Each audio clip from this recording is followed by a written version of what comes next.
So what spoopy game is next for Spoopy Month? So I kind of didn't know how long this would take today. So I'm gonna just I'm gonna play some pools. Have you played pools? It looked like a kind of spooky, atmospheric palate cleanser, so to speak. Because that game, like I said, amazing, loved it. Definitely took it out of me.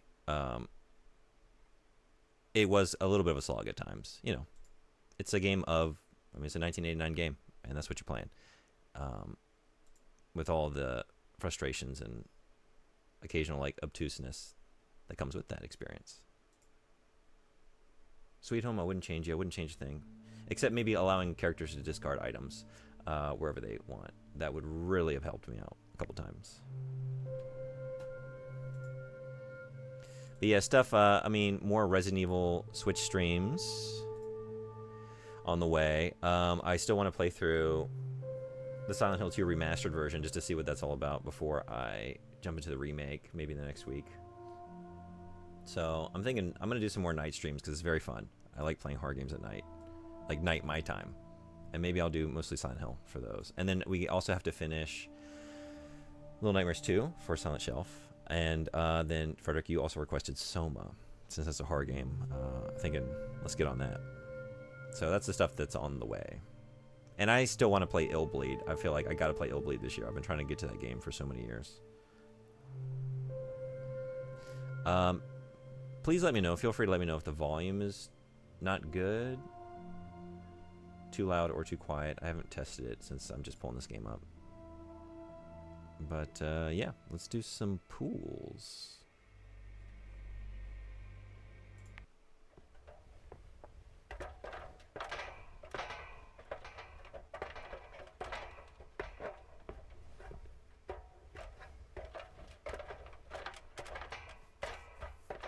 Do I?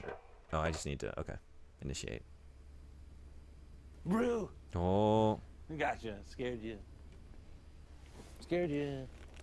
Yeah, are you one of those pool goers that gets a kick out of spooking people into the pool, or like when they're walking alongside it, you come out of nowhere and you just tackle them into the pool, towel and all? Are you one of those? I've never done it, but I've been on the receiving end, and I don't like it. I don't care for that. Look, I came here for pool, and I'm just going in the wrong, opposite direction of pool. Yeah, let's take a load off. We just finished Sweet Home. Yeah, it was a journey. It was an adventure. Was it 2000s and early 2010s where you didn't play a lot of games? Yeah, I want to say like mid to late aughts through most of the 2010s. I was not playing many games, so that's like one of the biggest areas of my backlog that just I missed a lot of stuff. Yeah. And kind of, it wasn't until coming to Japan and sort of like, after having taught for, you know, quite a few years at that point, and like settling into, teaching here is much more of like it's a better work-life balance than it was in the U.S., for sure. So, I want to say like, last 6-7 years I've been getting back into it, but still missing a lot of stuff in those years. But yeah, Spaghetti Guy, you got me. Well, Spaghetti is more of like, Spaghetti would be hiding behind the pool, like the furniture around the pool. And you would see him clearly behind the plastic chair. But he would think that he's being real sneaky. And then he'd try and get you. You'd be so prepared for it that he wouldn't even spook you into the pool. I thought of a horror game from that period that I recommend. I may have recommended it before. Call of Cthulhu, Dark Corners of the Earth. Oh, I might have this on my wish list. I almost said with list because I was typing Cthulhu as I said it. Did I put Cthulhu on my with list?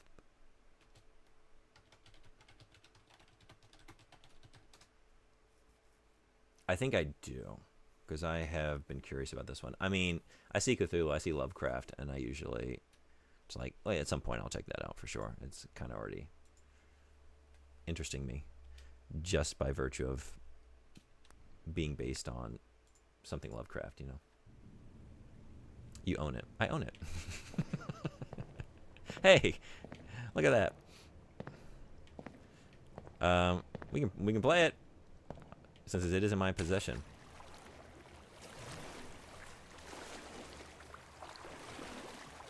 There's so many, you know, long list.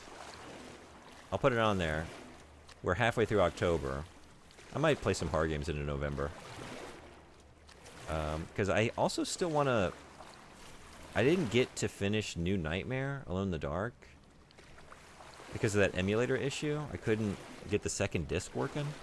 I would really like to finish that. And since I did so much Alone in the Dark this year, there's the 2008 game and then the Game Boy Color game left to go. I would kind of like to just complete that Odyssey through that series and play the last two. Might take some effort to get working though. Oh really? Yeah, that's the error for that, huh? I'll take a look at it.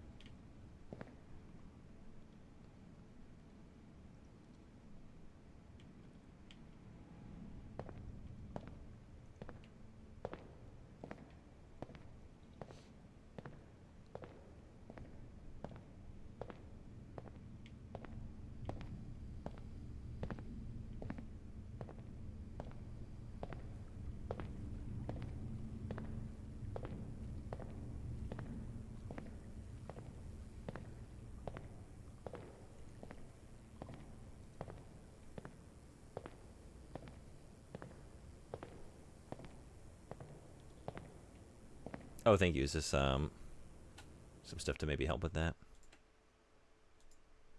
Cool. Thank you.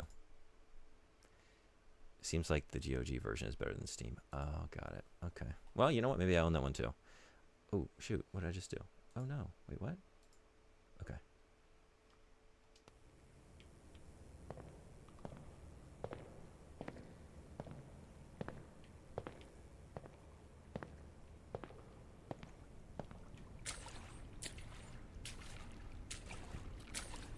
Now I'm going to go back to Metaphor. Hell yeah. Thanks for stopping by. I'm just going to wander through these pools for a little bit. But yeah, I hope you enjoy Metaphor. So I'm back at the beginning, huh? Yeah. Glad I caught the end of Sweet Home. Yeah.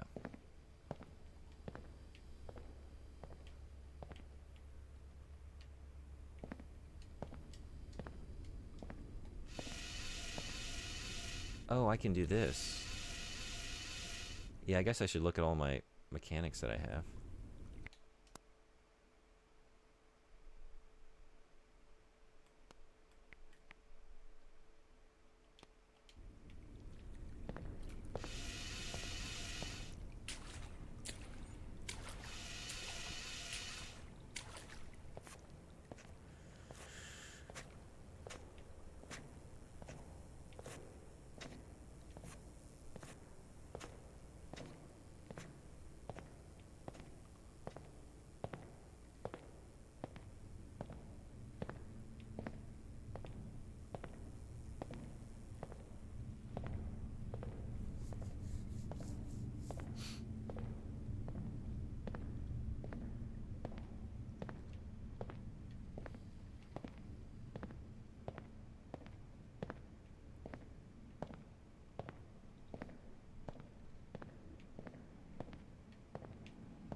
Okay, so I guess I got here and then I just turned myself around and went back to the beginning. As you do.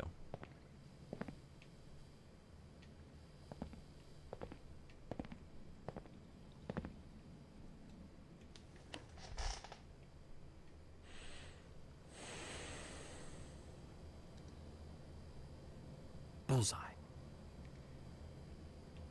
Bullseye.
I don't know if this is the right choice.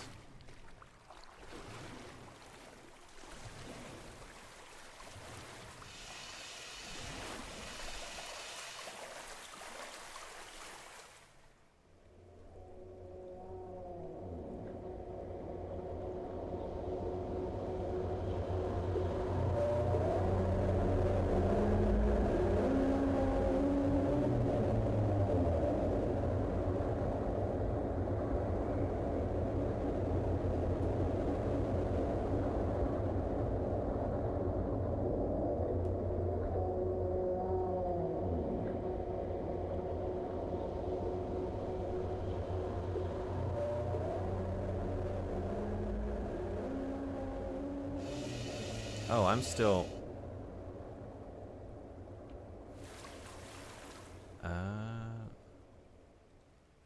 Where am I? I heard the ominous bellowing. I'm not afraid of the dark. I'm not afraid of the dark. Thank you, Steam achievement. I'm not afraid of the dark. I'm not afraid of the dark. I'm not afraid of the dark. I keep telling myself that. And definitely not made uncomfortable by... Oh, geez. Okay.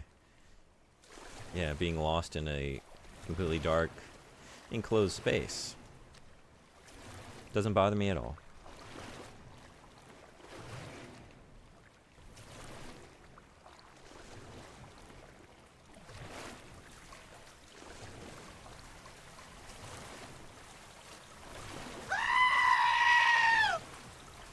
Ooh, you're cruising for a spit take. Hit me at that moment.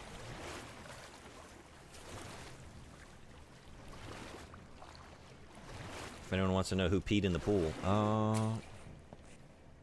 Look, it's not my fault. I got jump scared.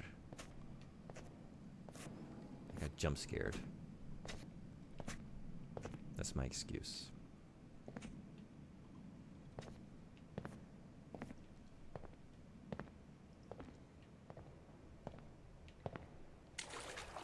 Me too, man.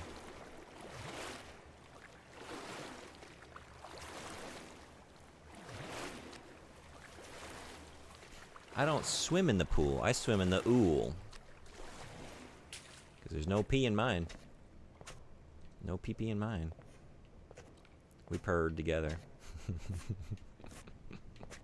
Are you saying this is a collab stream now? Are we doing pee-pee collabs? I came through here, didn't I? This is familiar. Wait a second. What?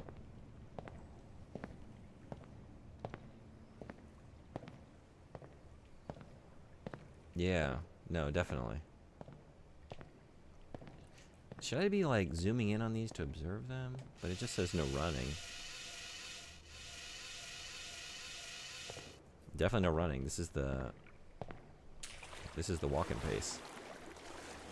Which I wouldn't want to be sprinting through these areas. It would kind of defeat the point. Okay, let's try this again. And I just keep turning myself around, huh? Or I guess it's looping into itself. I mean, that drawing I saw on the previous wall, I took that as like a map of this area. In which case, my God, what hope do I have? Some kind of TV detective or something? No. No. Don't come here looking for that. You will be thoroughly disappointed. I'm back here. Oh, speaking of, yeah, this is what I'm talking about. I'm back here at the beginning. What? What? Wait.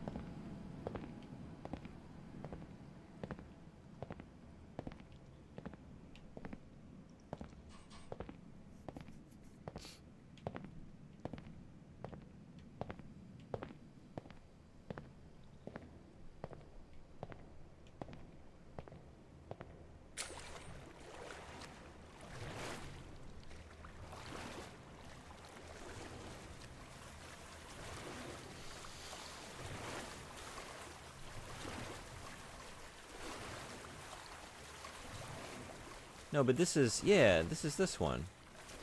This is what it led to. But I think I reached the end of the line with that.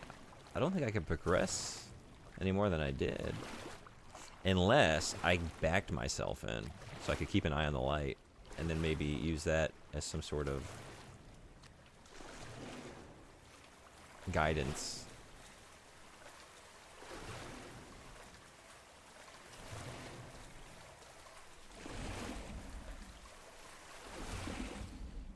Oh, so you don't even get in here that far. I thought I was like going way in. Wow. I thought I was like deep in to this tunnel, but no, I barely walked in at all. And just, if you're facing the other direction, it gets completely dark. Okay. Maybe there was a side path up here before I came down.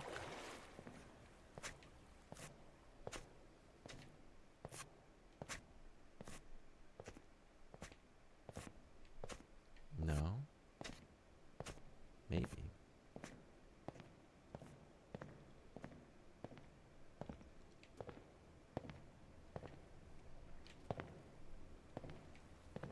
I guess there's this one.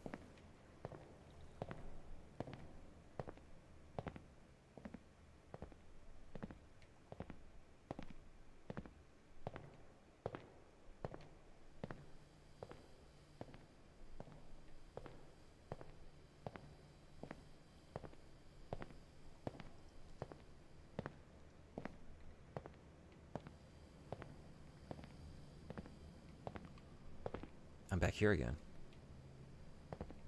Huh. Okay. I guess there's the other doorway out.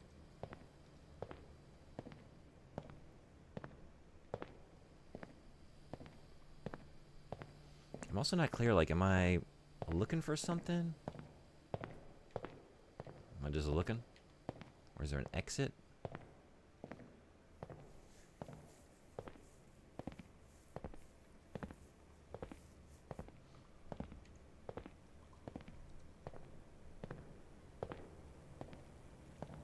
It's actually both of these. I was thinking I came in through one of these, but maybe I didn't. Ooh, this is... Okay, this is new. What's doing that?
Is this the goal? Go off the high dive. Do something cool on the way down. What are we doing? I never really got the hang of diving as a kid. Cannonball? I think I could probably pull that off. Here we go!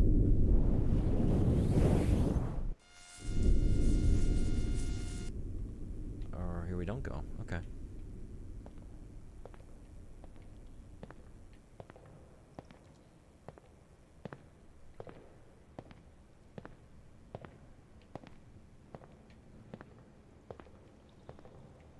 Okay, here's the goal. Water slide. Although, this isn't usually the way I like to experience them. Kinda are going in from the wrong end. We're kinda not going in at all. Okay, so this is the goal. Get to ride the awesome water slide down to the pool.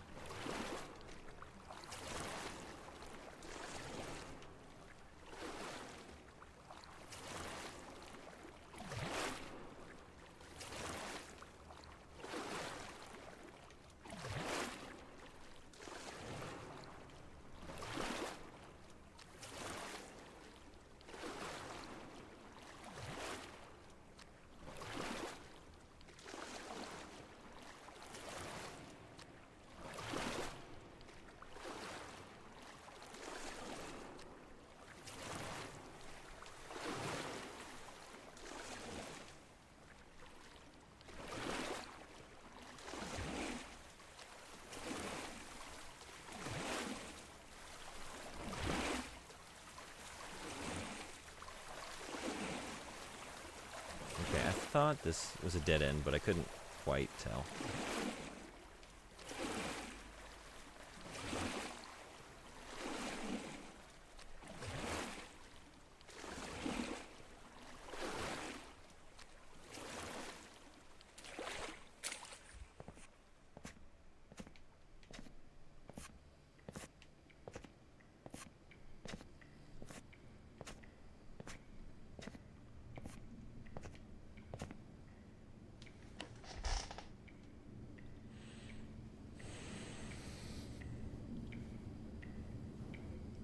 AM or PM?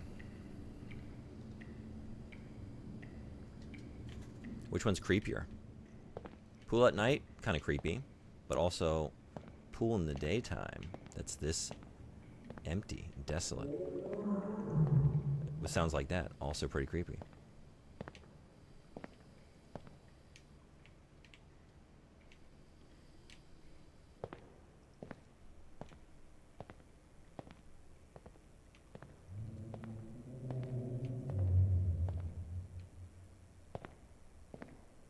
Oh, we're back here. Oh, I see.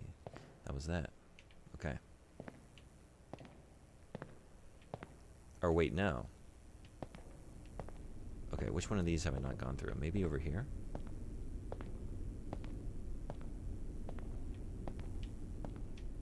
That one, I think that's where I just went through, right?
Oh, you can just, yeah, walk off the edge at any point.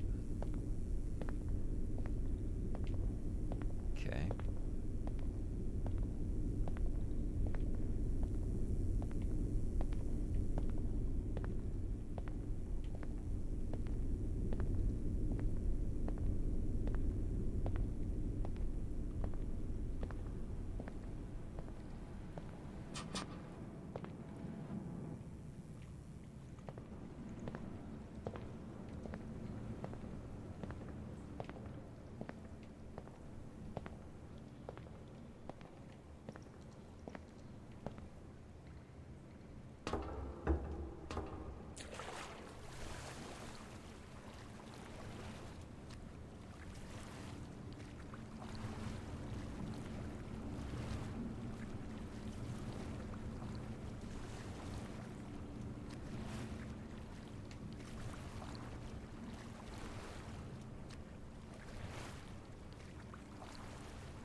Are you telling me there's duty water?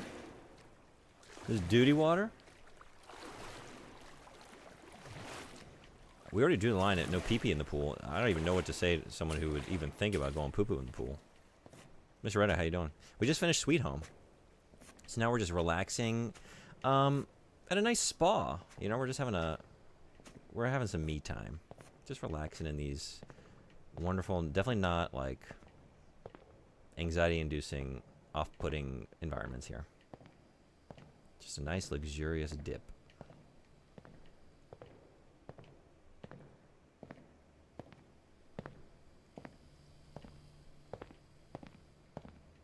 All right. Ooh, we did it. Let's ride that slide. Found a New York pizza place 20 minutes away last night. New York pizza place. Tell me more. With buffalo wings with real buffalo sauce? I was thinking about pizza. I didn't even really enjoy that ride, I gotta say. And they had root beer. What? All right, say no more. Can we get some information about this place? Can you tell me more? Name, location. Looks like I'm taking a trip down to Tokyo.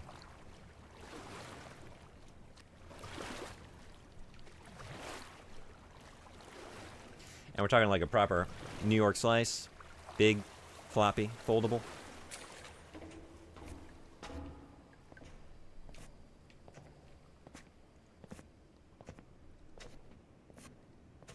Rocco's New York Pizza.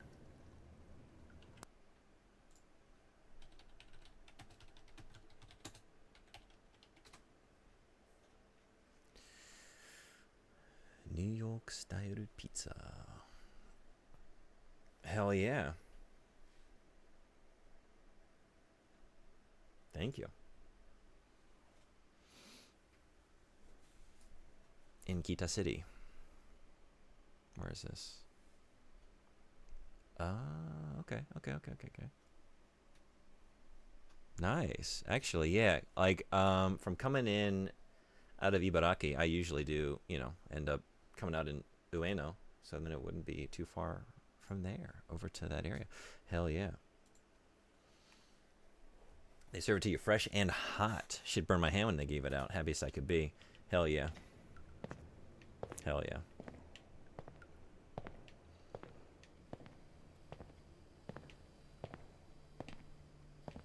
Okay, so I came up through here.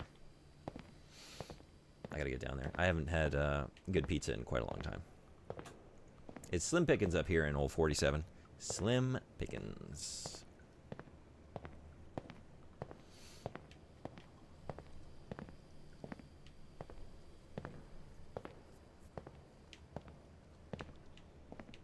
Okay, there's another water slide around here.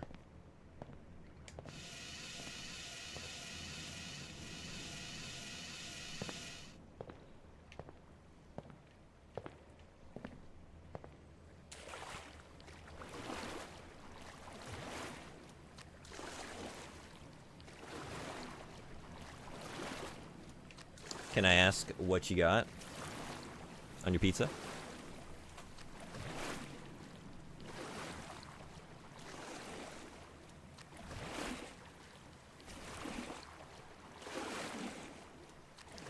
This isn't the way I came in, right?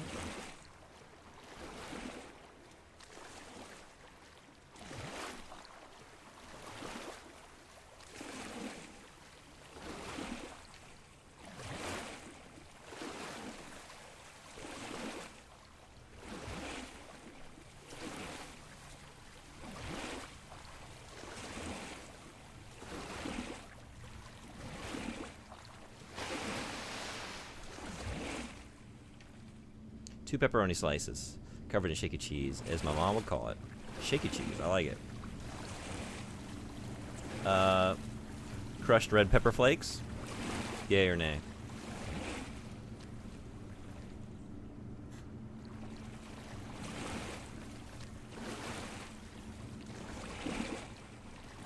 I feel like to truly test the slice, you know, you have to forego all that, at least on the first few bites. And once you verified, yes, it is indeed good pizza, without any additions, then load it up, because the good Lord intended.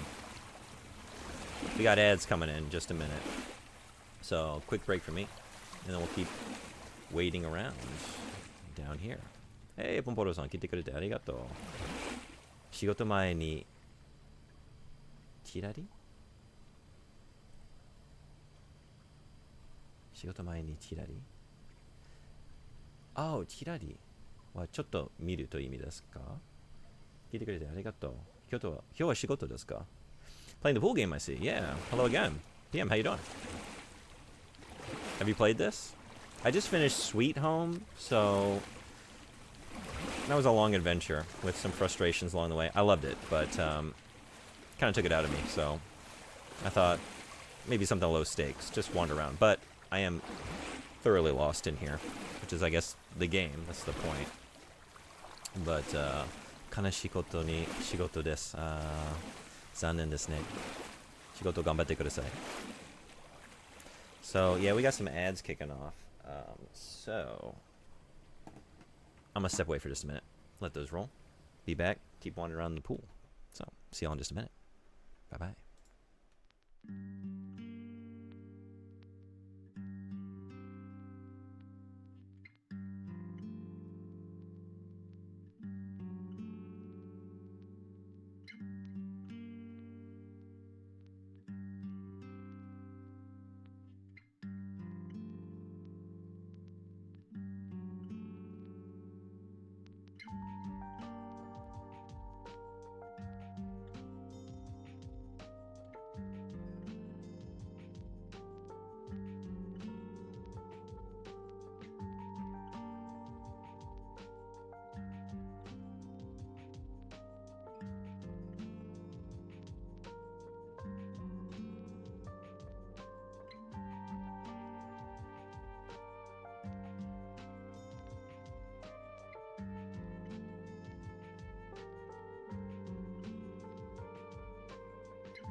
Thanks, everybody, for hanging around. Yeah, good luck at work. Not played it, but I'm aware of it. I don't think it's actually scary, though. It's just a spooky atmosphere because of the lighting and pool tiles. Yeah, I didn't know much about it, but from what I gathered, I don't think there was, there's no, enemies or combat or anything, or even maybe, I don't know if there are any puzzles or anything. I don't know. It might just be wandering around some environments. Is that all this is? which I'm cool with. It's kind of, like I said, what I was looking for today. Just, let's just get to the exit, I think. Well, that might be a stress in itself. Because I do not know.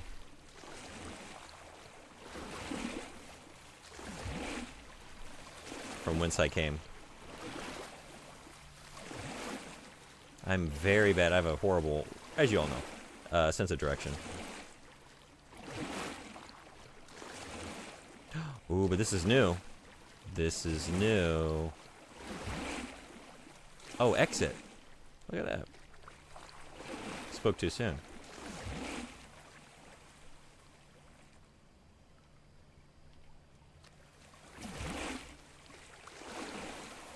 I can move it.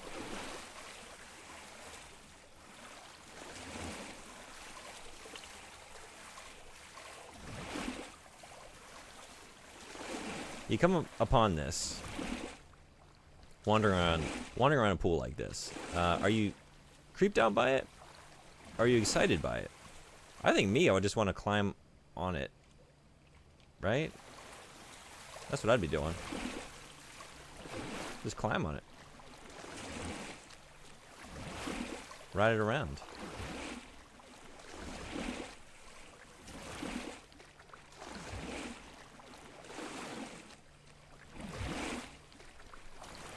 Ooh, that's pretty unsettling. Oh, I like that.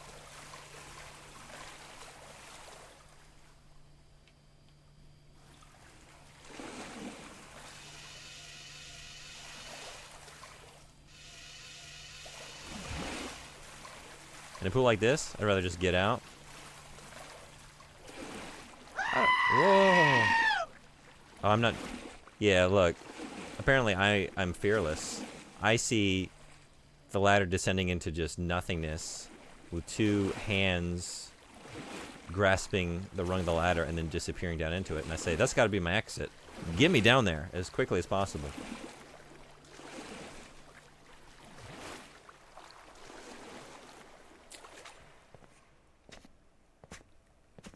I don't know. Like, what if I just, like, if you get on the floaty and you're just having a grand old time splashing around, you know? Anything that might be, like, waiting for you is going to be so confused by your behavior that maybe, I don't know. Maybe it gives you the opening you need to escape. You know? The entity is like, whoa, we thought we were spooking this guy. But, like, we thought that was, like, a big, scary, weird, unsettling rubber ducky thing. But he's treating it like he's at the water park. He's like doing cannonballs off it. We need to rethink our strategy here.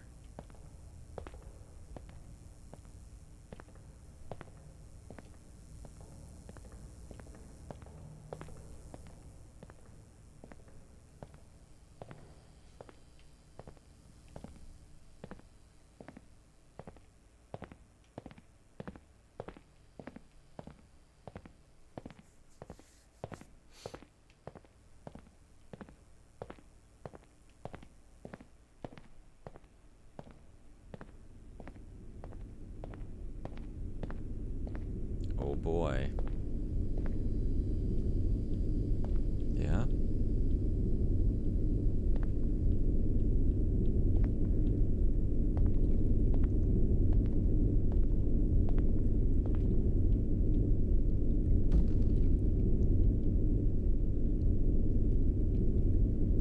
I had a fear of the high dive as a kid, not gonna lie. This is reminding me of that fact. I haven't thought about that in a while. But I do remember getting up there the first time and climbing back down like a coward. I just couldn't do it.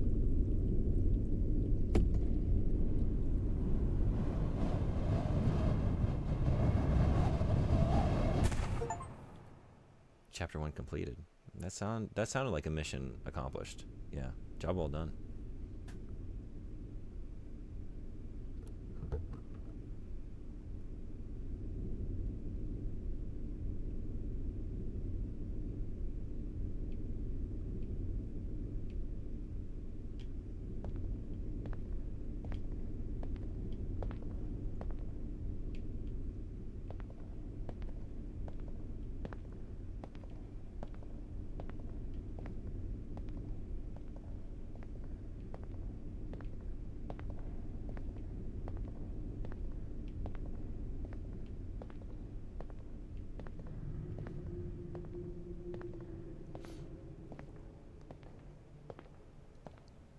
here again? This is different, right? Okay, this is not the same slide.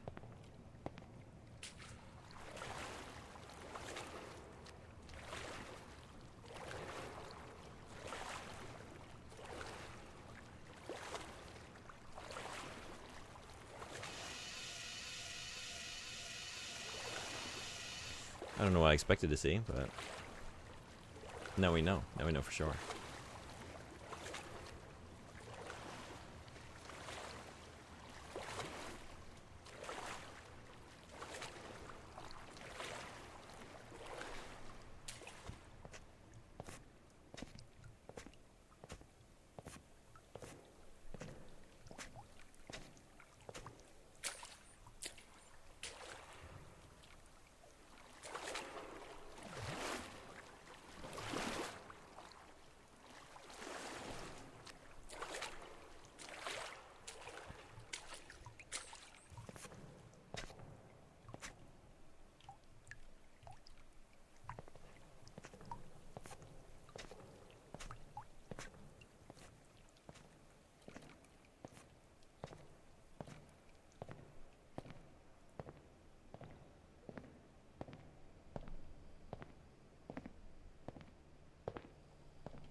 Y'all more into triangles or circles? What do you think?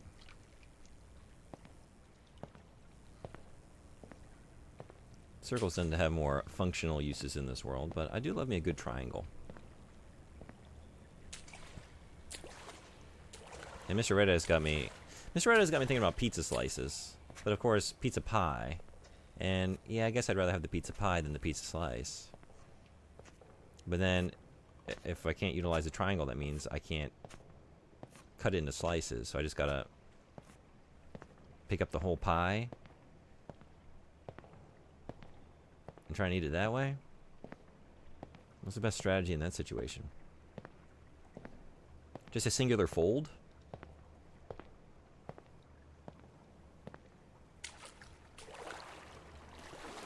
And then hold it like you would a taco? Come at it that way?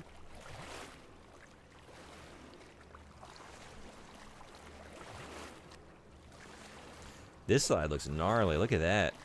Look at the angle. Look at the plunge you're gonna get on that one.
Oh, this game. Hey, Fishy, what's going on?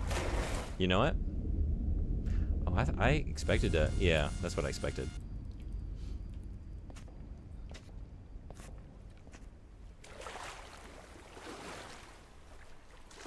Yeah, it looks spooky as fuck. It's kind of a nice, relaxing dip after Sweet Home, honestly. I'm really enjoying these environments, though. Is this the way I want to go? Like Backdoors inspired? I have not played Backdoors. I wasn't aware of that until recently. But I think I gotta check it out. I think I would really like it. I like exploring spaces like this. I loved Superliminal. I don't think it's a game, but more the concept of backdoors existing. Oh, gotcha. Yeah. And now we're back here, huh? This is the same one? So I went circle last time, so maybe go triangle, huh? Of course, I did leave many areas unexplored.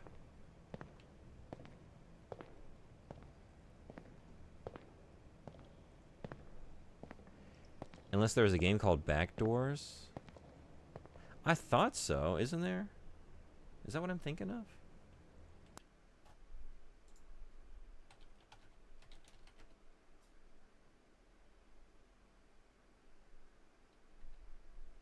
Backdoors on Steam? I thought that's what you were talking about.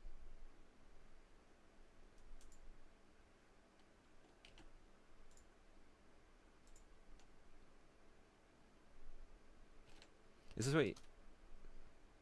Lurking time, gotta go shopping. We'll have a good shopping trip. I hope you get everything you need and everything's on sale.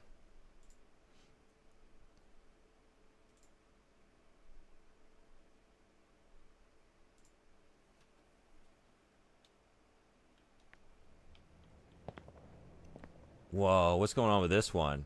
Wait, what? Alright.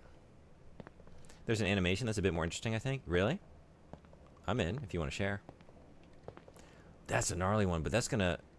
You're just gonna fly right into the wall, right? If you're going fast enough. Best case scenario, you maybe don't smack into these platforms on the way down, but it's looking like you're going to. What do y'all think? Do you ride this one? Do you go for it? It's long-ish, yeah.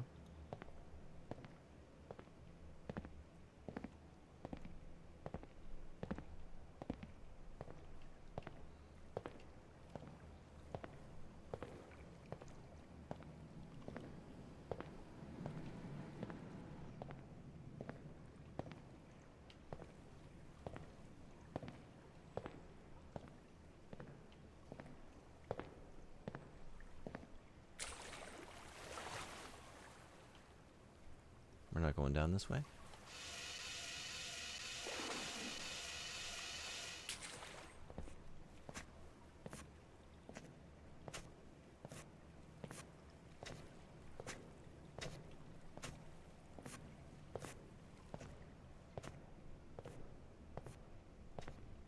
Does this qualify as a game?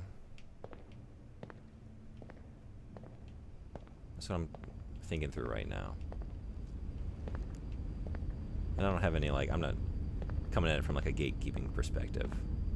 Like, I don't have an opinion on the matter. I'm just trying to think, like, I guess I'm thinking at what point does it cease to be a game and more just, like, some sort of interactive experience that we maybe need a different name for. Because, like, there was that Radiohead quote-unquote game that came out some years ago. You know? And it functions like a game, but ultimately it's more like you're wandering through a digital museum, sort of, like with like performance art or like visual art pieces, you know, almost like bespoke like exhibits in different ways to like experience parts of Radiohead songs. I'm trying to remember the name of it, but if anyone hasn't checked that out, it was super cool. If you like Radiohead in particular, I loved it. Just like cool visual arts paired with great music. So walking simulators was a label to ask the question around. Oh, yeah, I guess that's a good point. Yeah. Have we answered this question? But see, a lot of walking simulators, I wouldn't even, like, aside from that, I wouldn't even hesitate to call it a game. Like a, you know, What Remains of Edith Finch, or a game like that. Like, you're doing specific activities, you're looking for clues, you're triggering events, and sometimes there's even like mini games, and like there's stuff that's gamified. Whereas like this, I guess it is like there is the goal in the way of you're working through a maze, looking for the exit. So on that metric, yes.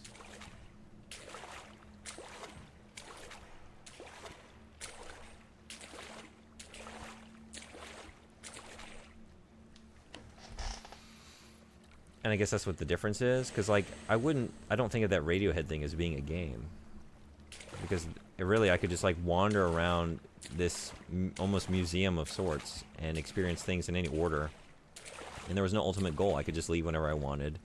I could see as much or as little as I wanted, and I don't think there was any like final exit. I don't remember. Maybe was there like a climax to that?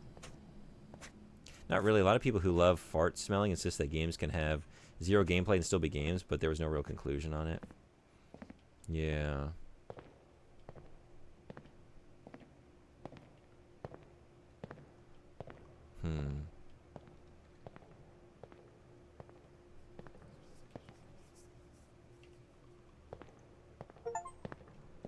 Did you hear that? I did.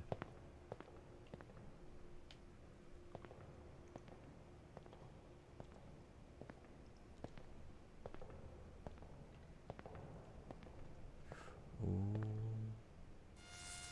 Yeah.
I'm liking this room.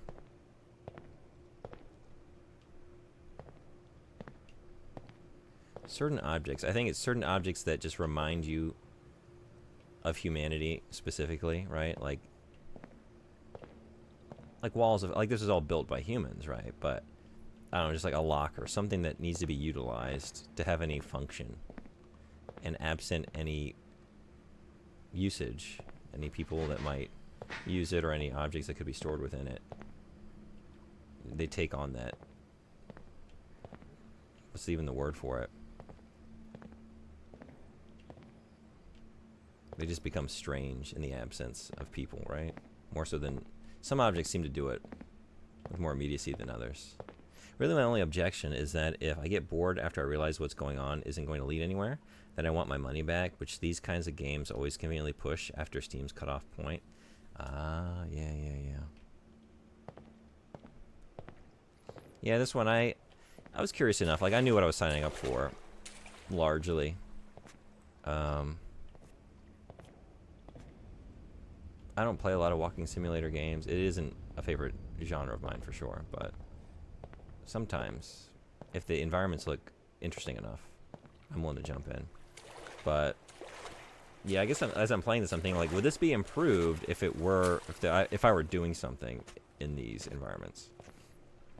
You know, like if there was some kind of pursuer enemy, or I was like trying to find keys and make my way out, and there was like some kind of stressor. Would that improve the experience? I know that's not what they're trying to do. They want me to just immerse myself and feel the the strange atmosphere by way of slowly making my way through these spaces. I get that. But, knowing ahead of time helps a lot. I never have a problem when they're honest. Dear Esther does that. I don't like that game either, but it was honest about what it was. Yeah, I think that's why I so disliked the Silent Hill game that came out at the beginning of this year, the Short Message. I really didn't like it, and it's because I didn't really know what to expect from it, and to find out that's all that was. And, like, as I'm thinking out loud, like, that's a game where, well, they did add that in. There was a stressor. There was, like, running around this area and trying to unlock the chains on the door before it grabbed you. And it was a cool monster design. And it was stressful and kind of scary, but it was like this sort of like just one-off moment, like a little area that you're doing that, and then you're back to just wandering around, and then you're doing that again, and you're wandering around. And it did feel like, well, they just kind of shoehorned in something for me to do here. And I don't think it really improved the experience. And now we're back here. Okay. Now, maybe just straight ahead? But then again, where did I come in initially? When I initially came in, I think the circles were on the left and the triangles were on the... No, maybe not. Where did I originally come into this area from?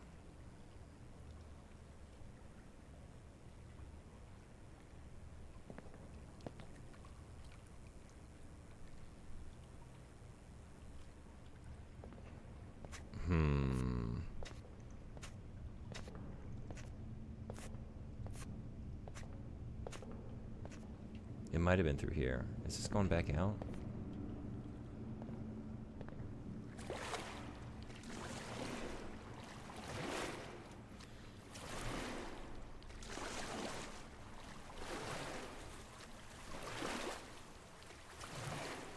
Maybe.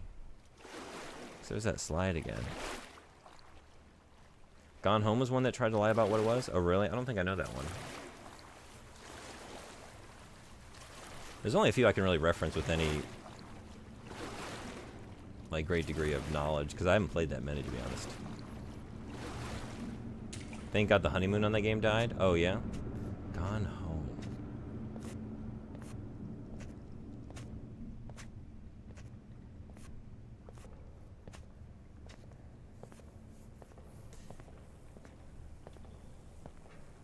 I just played through the beginner's guide a couple weeks ago. Which is a lot of different things, because you're kind of like, that's the whole thing. You're going through a journey through this developers, like, prototypes and half-finished concepts and things like that. But it is largely just, I guess, a walking simulator. I guess you would call it that. It was an interesting experience, though. I'm glad I played it. I really liked a lot about it. Back here, huh? This is going way back. Okay, so I did originally come in this from this way. So, yeah.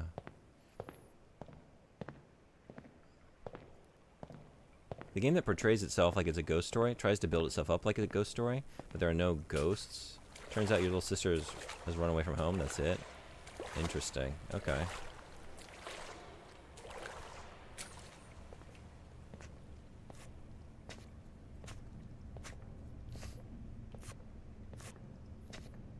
Yeah, I do tend to not like that. Like, if I'm promised ghosts, I want to see some ghosts, you know? Actually, I as a kid, I never liked Scooby-Doo. I would always watch it, and just, like, after being disappointed any number of times, like, wait, old Mr. Jenkins again? It's like it's the landlord or this old curmudgeon that owns the amusement park or whatever it is. Like, it's always that.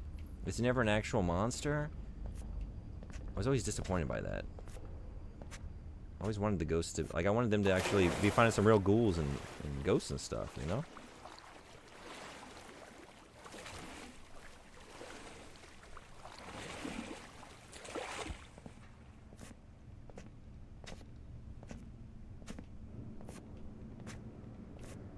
Scooby-Doo pattern got old? Yeah. Fool me once. Shame on you. Fool me twice.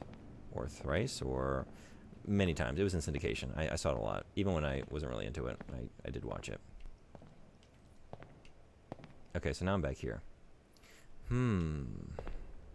Is that my goal?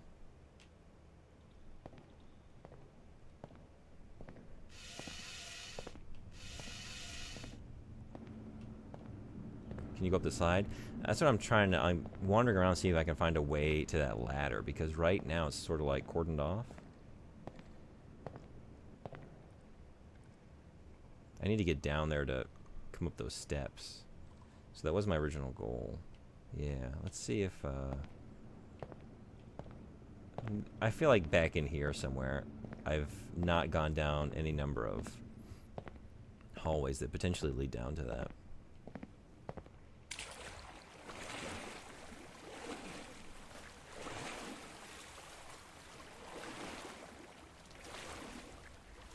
But unless you're asking, can I go up the slide from the bottom? In that case, no, I don't think so. I've tried on a couple of them. You can't, like, climb in and then climb up.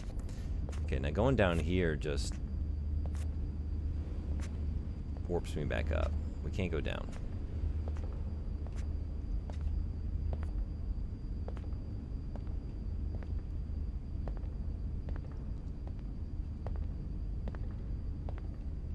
Okay.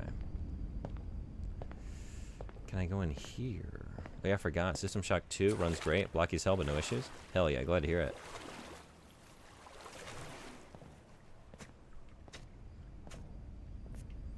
Did you start streaming that?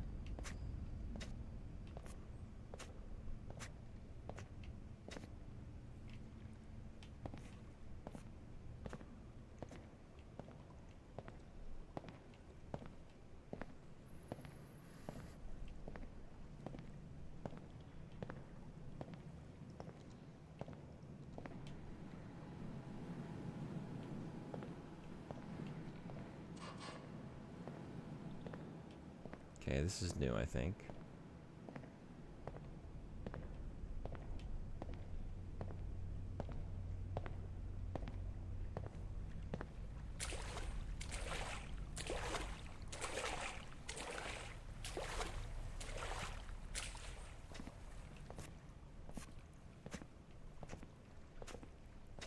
Thought about it, and I probably will. I'll say that Princess is getting an update on 24th, so I may as well push it back to then if I go for real on it. Okay.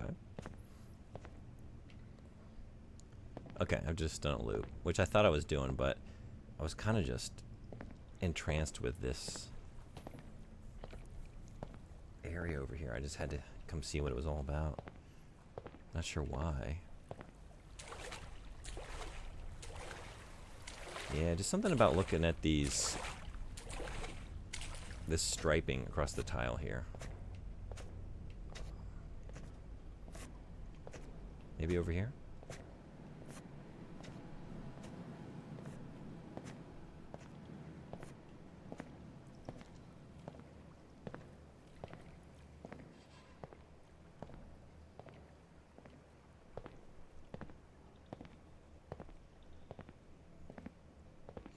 Ooh, are we getting... No, wait. I've been here. Yeah. Okay. So we gotta get down lower. We gotta keep descending.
I watched this video doing that whole backrooms thing, and honestly, it's the most interesting, but I wouldn't call it great either.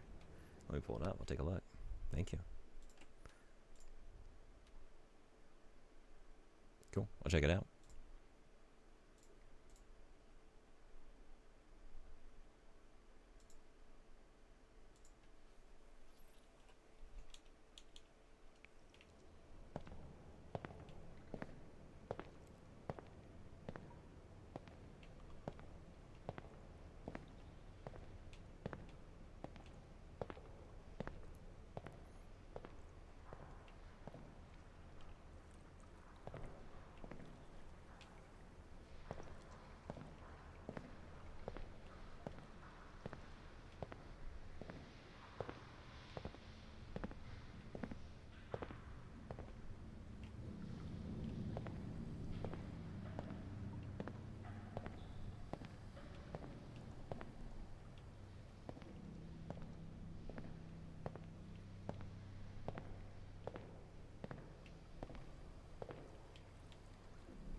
A lot of these remind me of the Five Nights at Freddy's and SCP obsession, where people desperately want to make mundane things scary.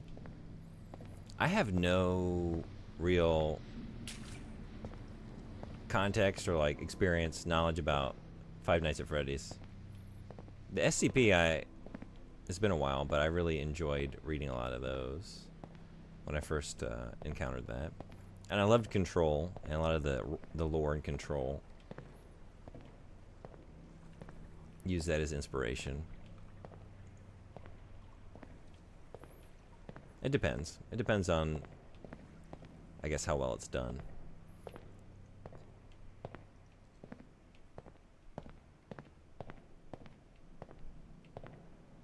But on some stuff, yeah, I think I'm with you.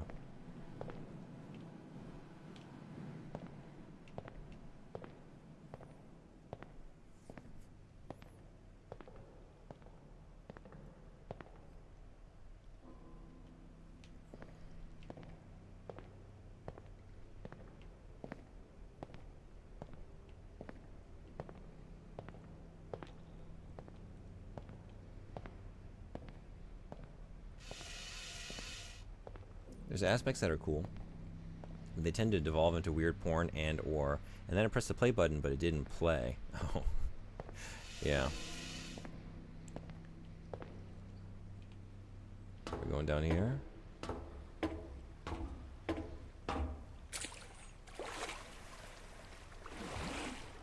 Oh shit. Maybe forget what I said about. Oh, forget what I said about it. Maybe. Yeah, I don't think it. Oh my god. They led me to my demise.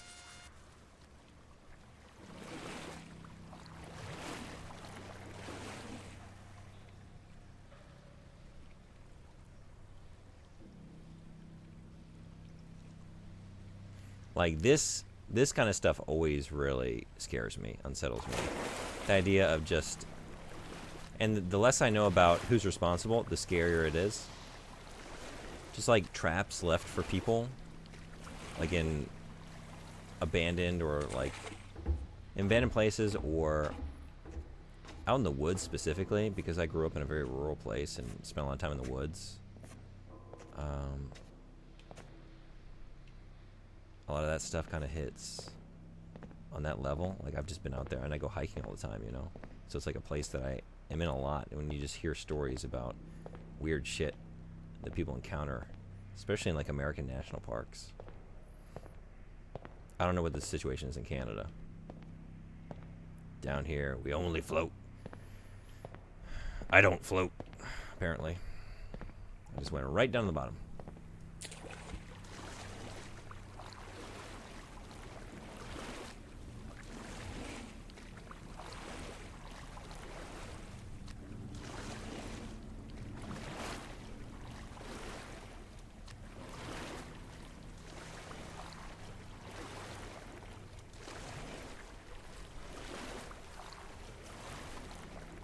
One story that always scares me is like this one from one who is like driving through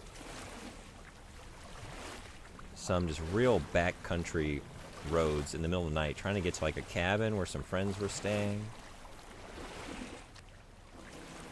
And she comes around this bend, and she sees something in the middle of the road.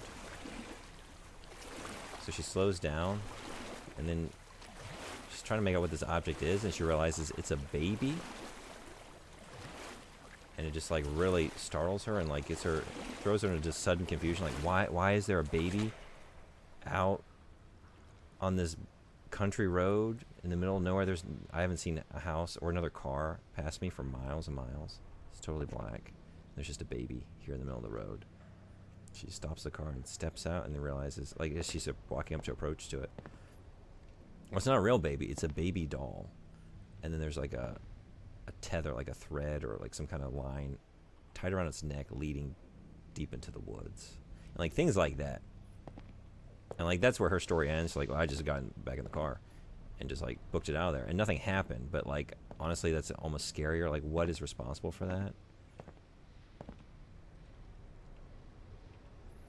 There's also the modernity spelunker people who just run around with camcorders with a fisheye lens on, acting like it's real spooky to be around an abandoned building because it's nighttime. That's why the Slender Man thing and this use of camcorder gimmick, yeah. I'm not going to lie, I was one of those. I didn't make any content, but like when I was a teenager, like my friends and I got really into urban exploration, and we didn't really film much. We would film some stuff, but just like more about like trying to record like some of the cool places we went. But one of the places we went was Centralia, Pennsylvania. Before the Silent Hill movie came out, actually, we just kind of, because that apparently, like that movie made a link to Centralia and generated a lot of interest in it.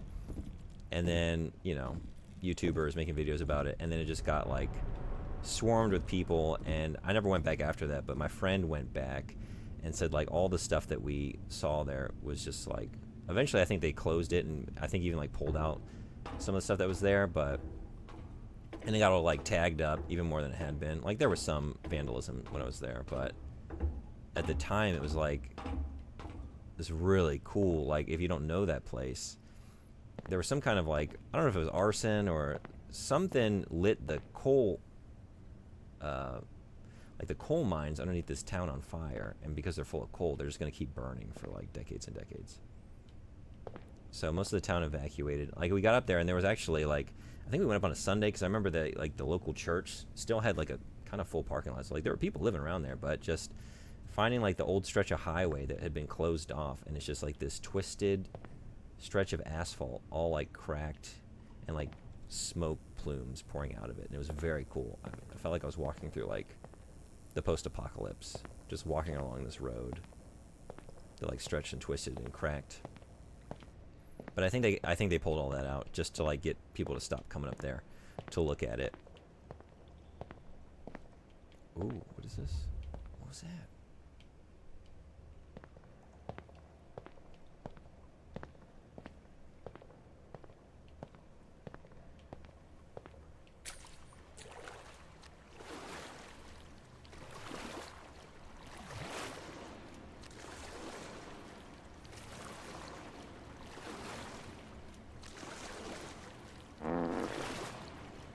Not in the pool. Everyone's gonna see the bubbles. They're gonna know it's me. They're gonna know it's me. And we can blame it on the duck, I guess. You blame it on the duck?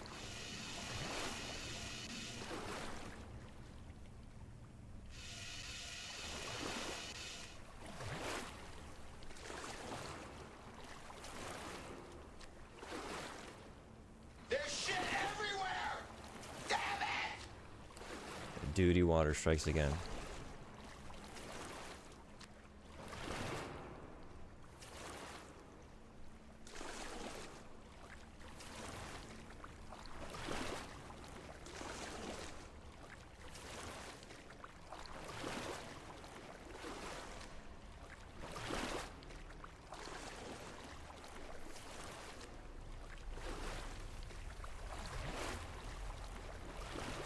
What's creepier? Because I'm going through this place, and honestly, I'm just very impressed. With all of these, with this type of tiling, right? There are a lot of places the moisture can just sort of get in and just sit there and grow mold. But I'm looking, and immaculate. This place is being kept up well, and look, this is a huge job to keep this clean, right? Is it creepier that it's so clean and there's no one around? Or if it had fallen into, like, expected disrepair? Like if there was some grime on it.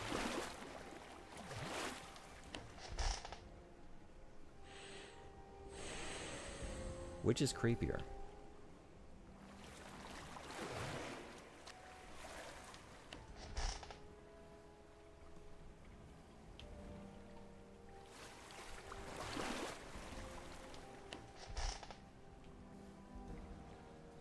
I guess we don't need to sit in all these chairs. The duck is creepier. Oh, it's right. That's the answer. Just ducks. These chairs are kind of creepy.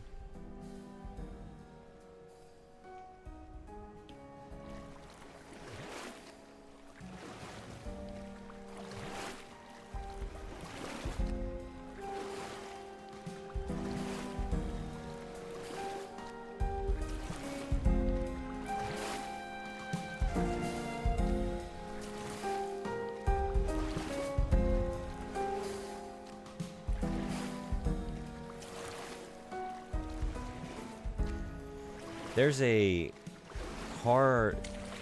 Japanese like horror YouTube series, short films. I think it's just called Q. Some of those are pretty good. The first one is basically just doing the ring thing. Like, there's a haunted or just creepy videotape with implications for those who watch it.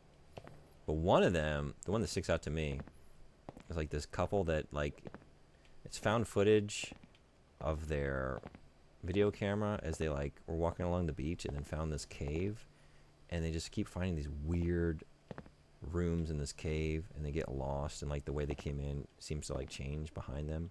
They can't account for it. But there's one point where like music like that, it's almost like classical music, I think, in that one, starts playing from within the cave.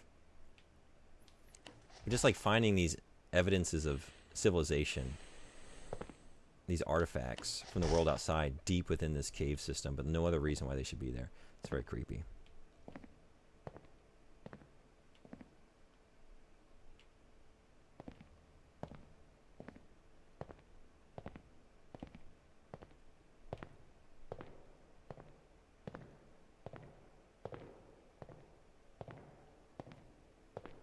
So this is not the slide I was looking for, but it looks pretty fun. We going for it? I say we go for it. I'm just trying to see where it lets out. And this one actually lets out into the pool, although it's kind of shallow here, right? Wait.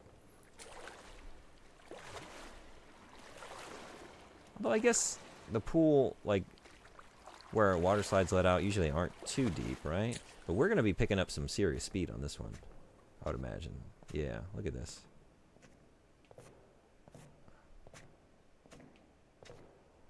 Oh, definitely. If we start out way up here, and we're picking up speed on these turns. Oh, man.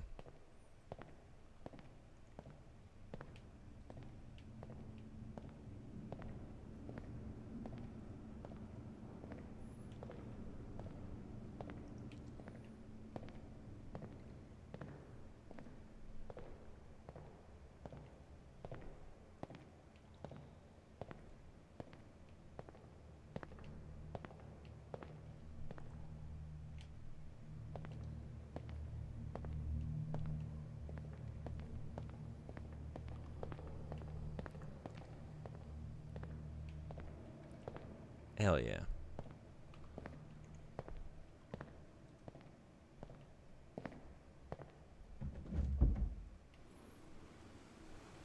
This is sounding kind of dry, though. Yeah, this is dry as a bone. Ooh, this is gonna hurt tomorrow. Yeah? Oh, I think we just smacked right into the wall. Okay, so no, that's just that's nothing but paint. Nothing but paint on that one. Oh my god, the chafage.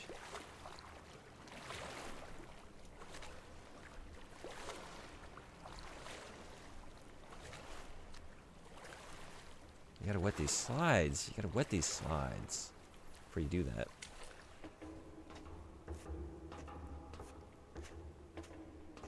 But then maybe we don't know. I can't see any part of myself. Am I clothed? Do we think I'm clothed or in the nude? Is it one of those kind of pools?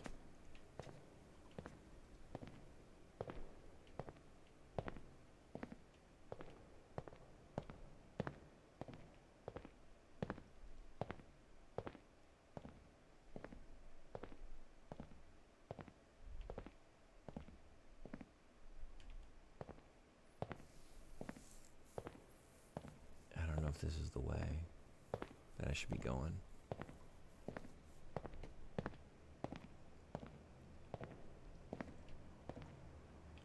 Ooh, we got more water slides. I guess that answers my question. I would say let's take this to the slide, but it seems a little too large for the size we're working with in this facility.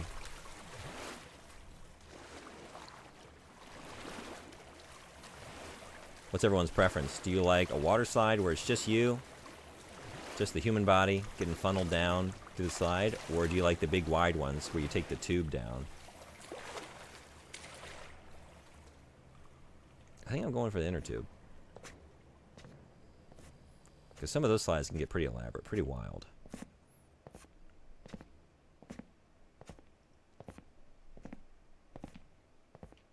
All right.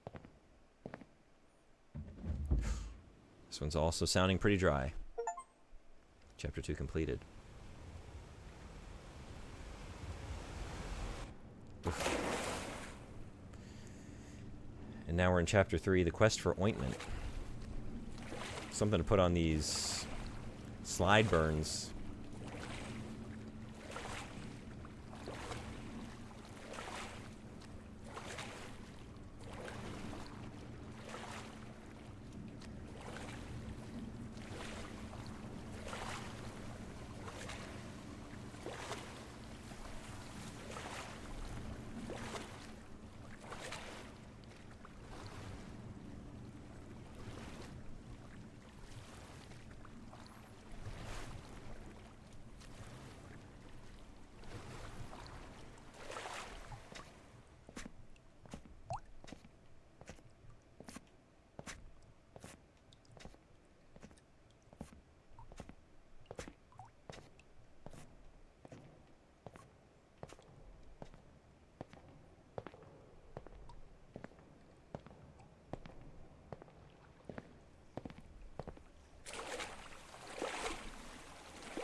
Oh, no thanks.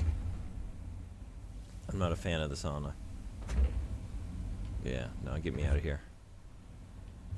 No way.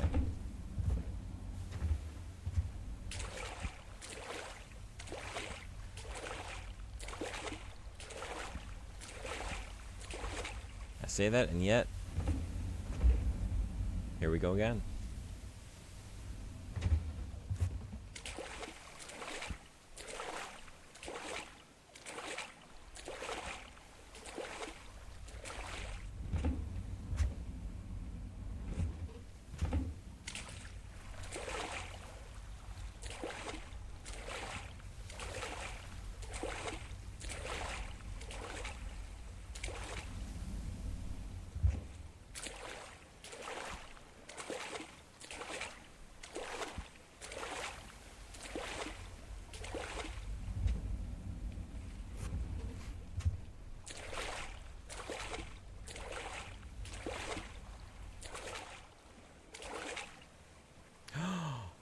This is duty water. We got toilets in here. Oh my god. Oh my god.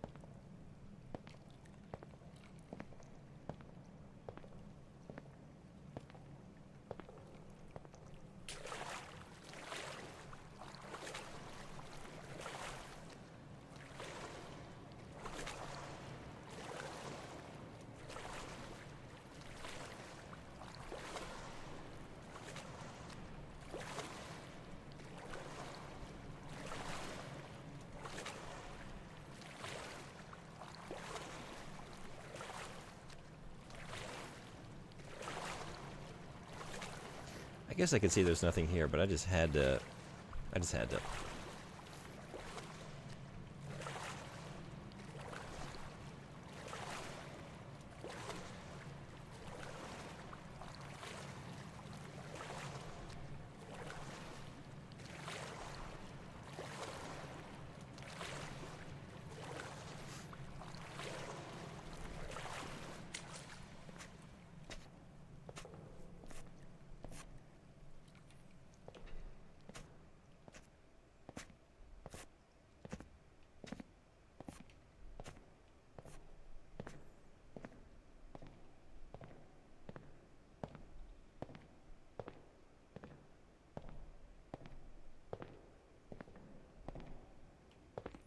Oh, nice. Okay.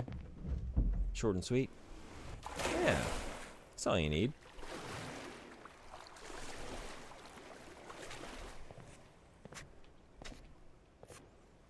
That said, still way too dry.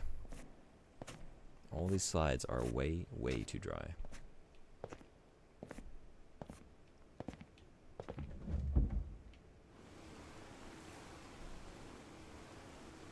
Oof. Well, this one just keeps going. Oh, shit.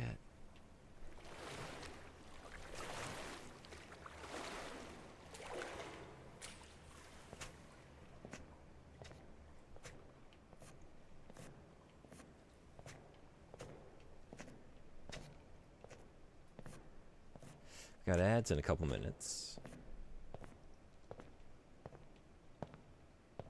Oh, this is just, okay. And that's that.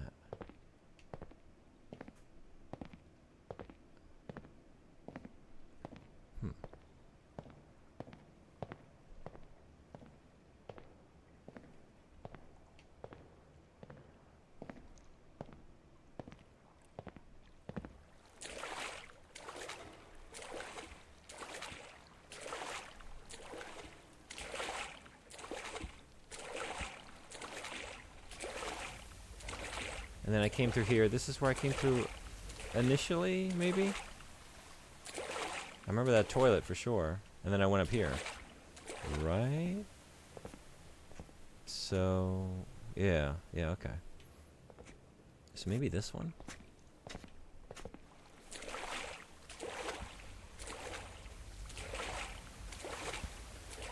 Oh wait, these are the saunas. So I came in through here initially. Oh yes, this is where I came in, and then I saw the toilet. So I have not been. Where?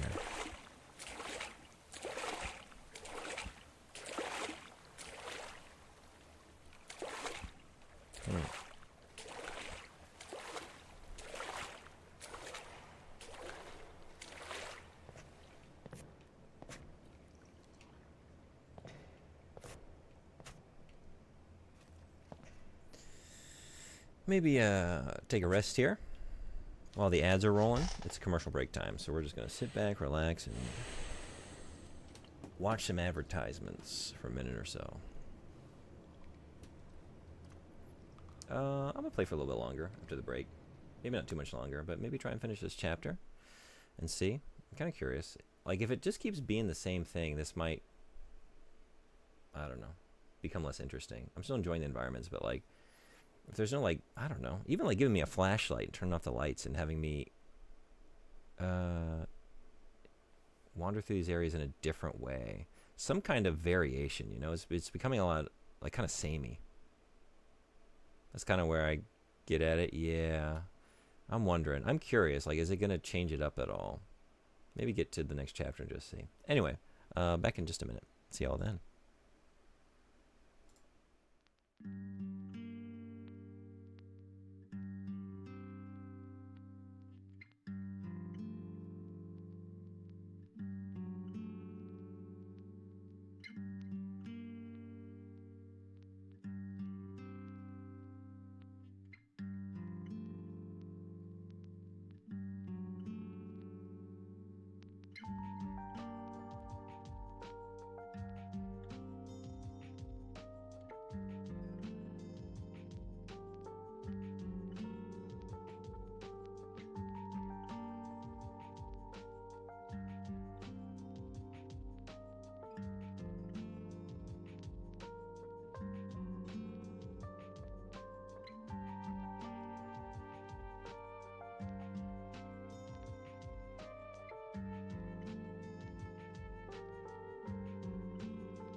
Thanks everybody for hanging around. Maybe this is on me for spoiling it, though then that begs the asking what I spoiled. What do you mean by that? You spoiled something? Do you just mean by saying that, like, there's no monsters or combat?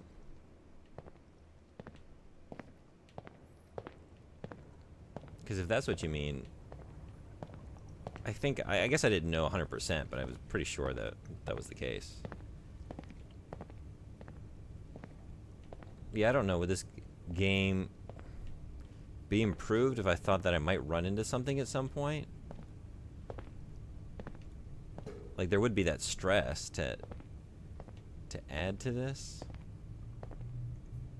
Also, I just realized you just might be in ad land still. They're still rolling.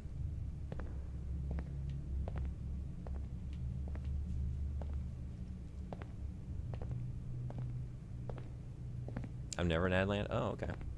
Good to know. So yeah, I don't know. like maybe for a while that would add to the stress. Like, oh man, am I gonna find something that's kind of creepy? What's around the corner? But at a certain point, like if there just continue to be nothing, then it would be more of a letdown and maybe even frustrating. Like, wait, there's nothing? I thought there was gonna be something, you know? So I don't know. I don't know if that would improve it. It might improve it for a while.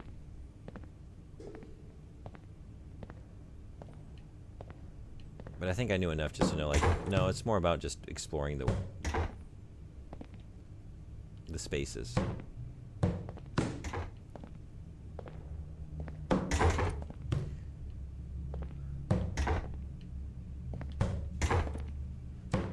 Oh, we do have a toilet. Okay, so a bunch of changing rooms and one toilet. One toilet.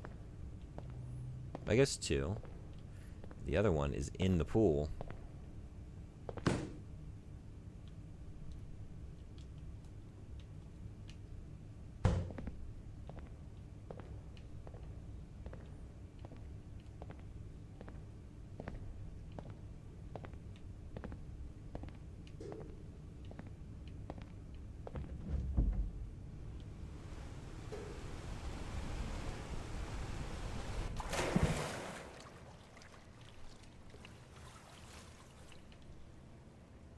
Is there a room in Superliminal just like this? I just had a major sense of deja vu.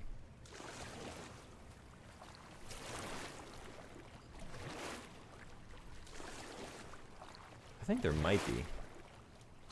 Like some kind of pool room with like a bunch of colorful somethings, flotation devices. Dunno, didn't see how this started. Just coming out of that slide into this long, narrow room with all these colorful floating inner tubes here. I just had this sudden sense of like I've seen this before, but I think it maybe Superliminal has a level, an area, kind of similar. I think that's what I'm thinking of.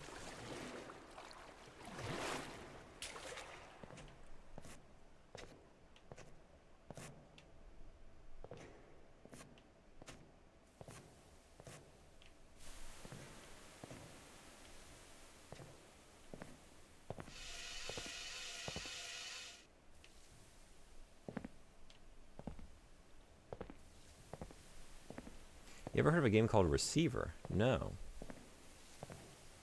Is he good? Should I check it out? Oh god, more sauna. I don't like it. It's too hot. Too hot and sweaty.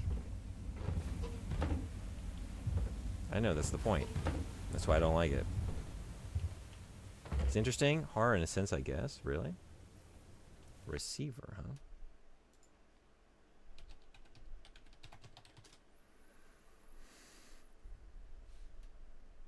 A first-person shooter.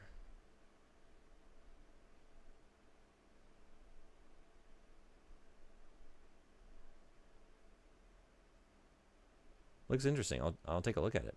Thank you.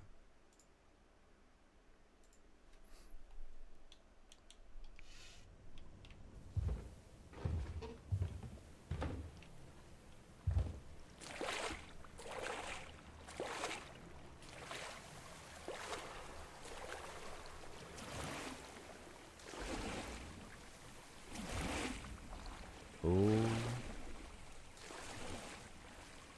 Did you consider it? Get Receiver 2? It's just the first game, only with production value? Oh, really? Okay. Thanks for the tip.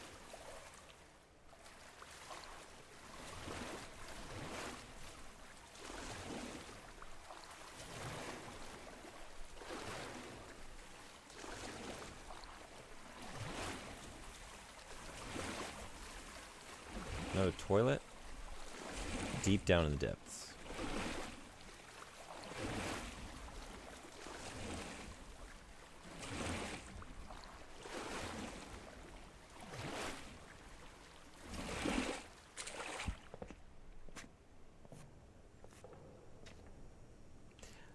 Ooh, this one looks... Well, I guess that's not what I'm looking at. For a second, I was like... Yeah, I'm not looking at a slide. If I were, though, that would be fun. Yeah?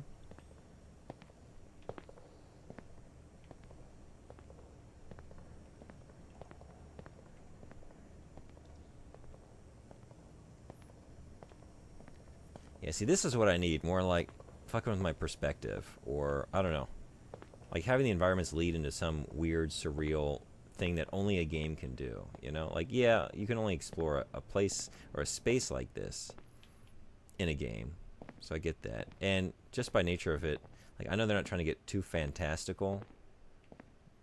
I know they're trying to create the sense of, like, strangeness in familiarity. But, I think I've had my fill of that after 2 chapters. Like, let's do some more of this. I'm liking this.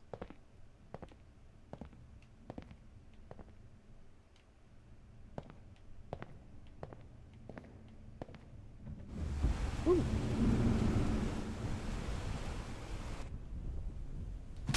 Oh, Jesus. Ow. I felt that. I felt that. Ow. Well, at least it'll take our mind off of the very dry ride down that slide. No moisture, not a speck.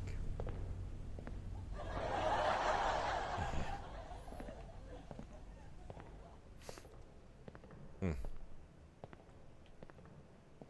Oh, hell yeah. Now we just need David Bowie, the Goblin King, hanging on one of these, serenading us.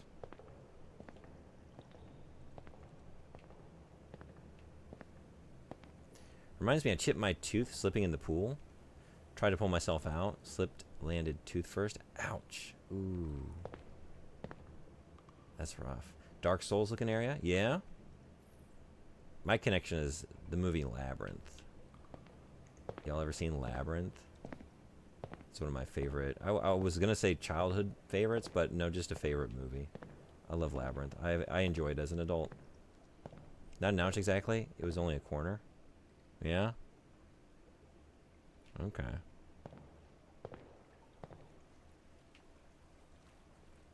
My experience with anything tooth related is just pain. Sounds painful. Is this the thinker or the stinker?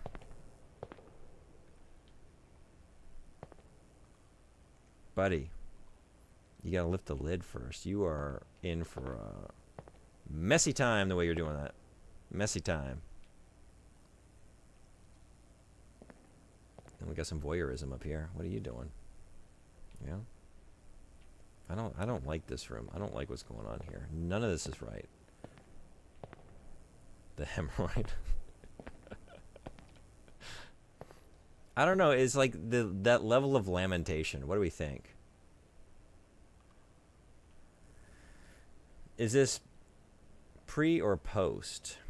I feel like the pre, like when you're gearing up for Mud Butt Monday, it's like there's more tension in the pose. This is like after the fact. Like, why did I do it? Why did I opt for the, you know, that level of hot sauce? Or why did I, like, okay, if I had to go to Taco Bell, if I really had to do it, did I have to get that much of it? Why do I do this to myself? And the Gafar above him, yeah. Why did I decide to poop again? Why do I keep choosing to turn this into poo-poo? I could just be going pee-pee. I could be making urine out of all this stuff. I choose to do this to myself, right? I have control.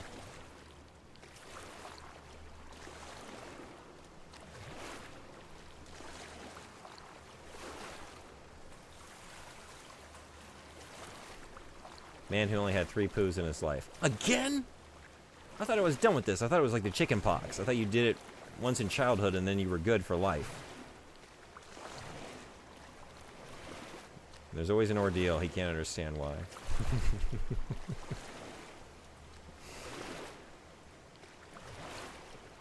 That's a wild idea. Like, if you had such irregular bowel movements that you didn't even know, like if no one ever explained it to you, it's just like this thing that happens to your body every several months and you can't explain what's going on. Like, what is this connected to? Why am I doing this again? It's so nasty and smelly and messy, and I don't like it. I don't like it. Why? Am I sick? Am I sick again?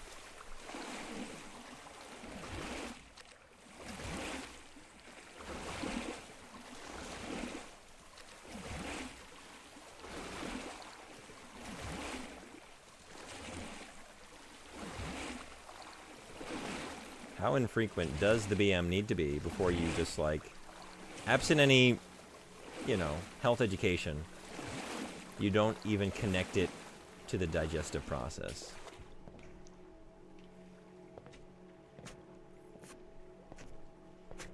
Because why would they explain, right? It's so obvious. That's true. Like, some things like that you don't even get covered in, like, a school health education class. We're just like, well, we all know what's going on with that. We don't need, like, we're here to talk about the facts of life, the birds and the bees. The stuff that your parents are so awkward and uncomfortable talking to you about that we're going to get one of our public educators to do that instead. So, but we don't need to talk about, like, basic stuff like that, right? Everyone knows what that is. But then there's the one kid in class like, I don't, but you're just, like, so nervous. You don't want to raise your hand and be the one kid that doesn't understand what they're talking about. Okay, I'm definitely going to get lost in here. Let's try and keep track. Oh, no. Maybe just straight ahead. Let's see what that does. And then a right. Maybe try and, like, go around the perimeter of it. Yeah. But now I'm curious. Alright, let's just, like, look from the side.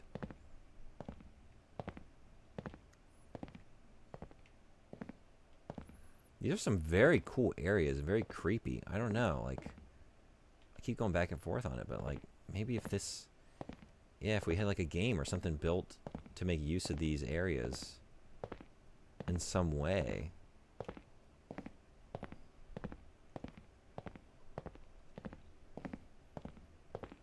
But then I hit something like this, like, well, this is just cool visually. I just like walking through this space. You know, this is great. Like, these reflections on this, like, wet tiled surface in the dark. Luckily you stuck to straight lines. Yeah. Ooh. Jesus Christ, what? Okay, chapter 3 done. We did it.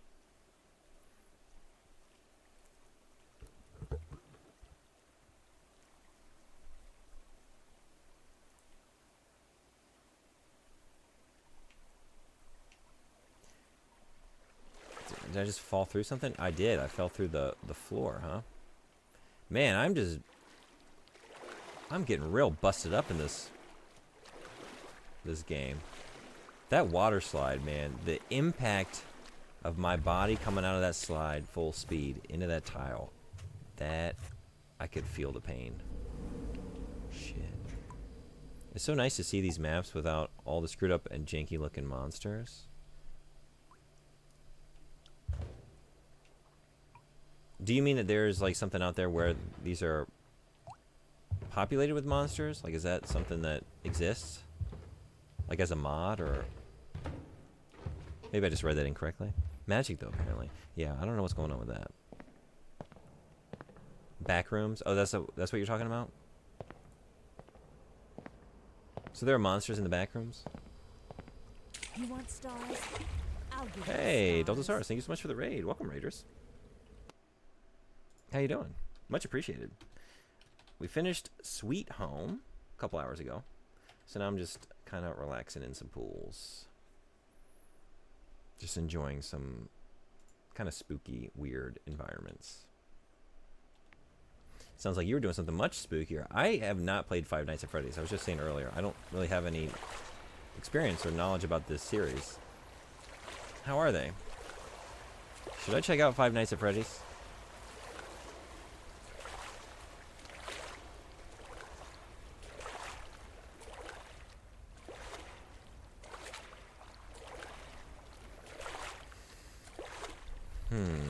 Maybe over here?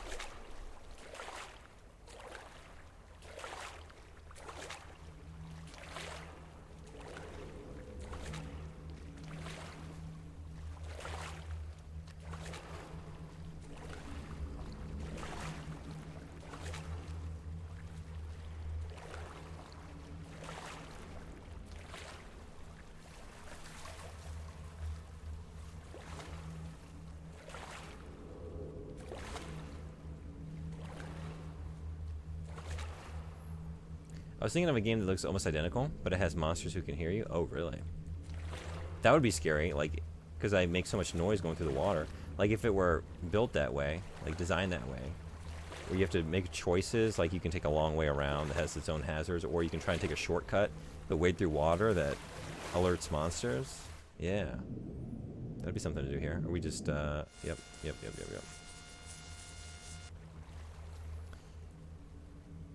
Be one of the best mechanics to play? Of course it is one of the best jump scares game to play. Oh, really?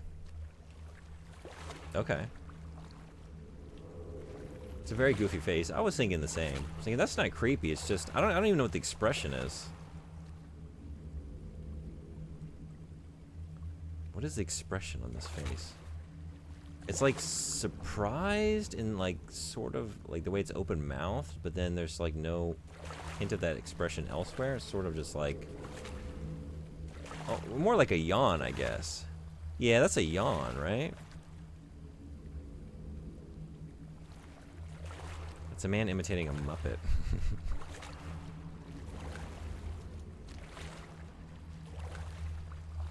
It's me. It's me at my viewing of the film Joker, the second Joker, the sequel to Joker, which I unfortunately did have to sit through because a friend of mine really wanted to see it, and I promised I would go. And my God. Rarely does a movie test my patience like that Joker sequel tested me. Or laughing like a posh man, or Dr. Eggman saying, oh ho ho ho ho ho. Yeah, that's pretty good.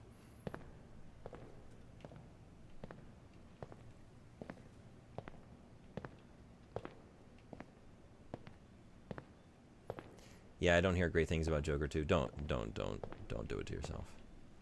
It's one of the worst movies I've seen in a long time. It's kind of baffling how it could be so bad in so many different ways. It almost feels like it had to be on purpose.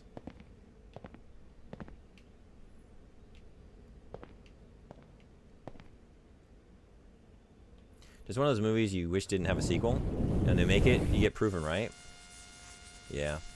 I like the, I know you listen to Chapo Trap House. Matt Christman had a really good reading of the original Joker movie that made me appreciate it more. Like, I liked it pretty good when I saw it. But his take on that movie, like, oh man, yeah, to think about it in that way, even better. But I don't really know what you could do with the sequel to give it any meaning, other than it seems like Todd Phillips just wanted to make a really shitty movie that almost like, from what I've read, like, he didn't like certain groups identifying with that character of the Joker. So like, well, we're just going to thoroughly we're not going to give you anything to identify with this time. We're going to make a movie so bad and just so unenjoyable that no one wants to identify with any aspect of it. Yeah.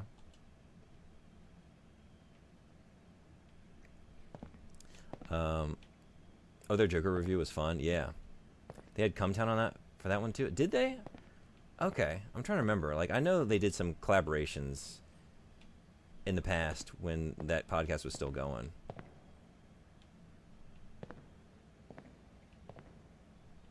Rest in peace. Although, I kind of fell off when it became the Adam Friedland show. I need to... From what I've heard, it's still good. And I really enjoy Stavros' stand-up, so... And that's what he wants to be doing, it seems like, so, good for him. Now I can enjoy their humor in multiple ways. It's still good, but it's not the same. Yeah, there's a certain dynamic, with the three of them. Was my introduction to that. Best pointless comedy podcast ever. Yep, it was so good. That's some of the hardest I've ever laughed at, like an audio show, for sure.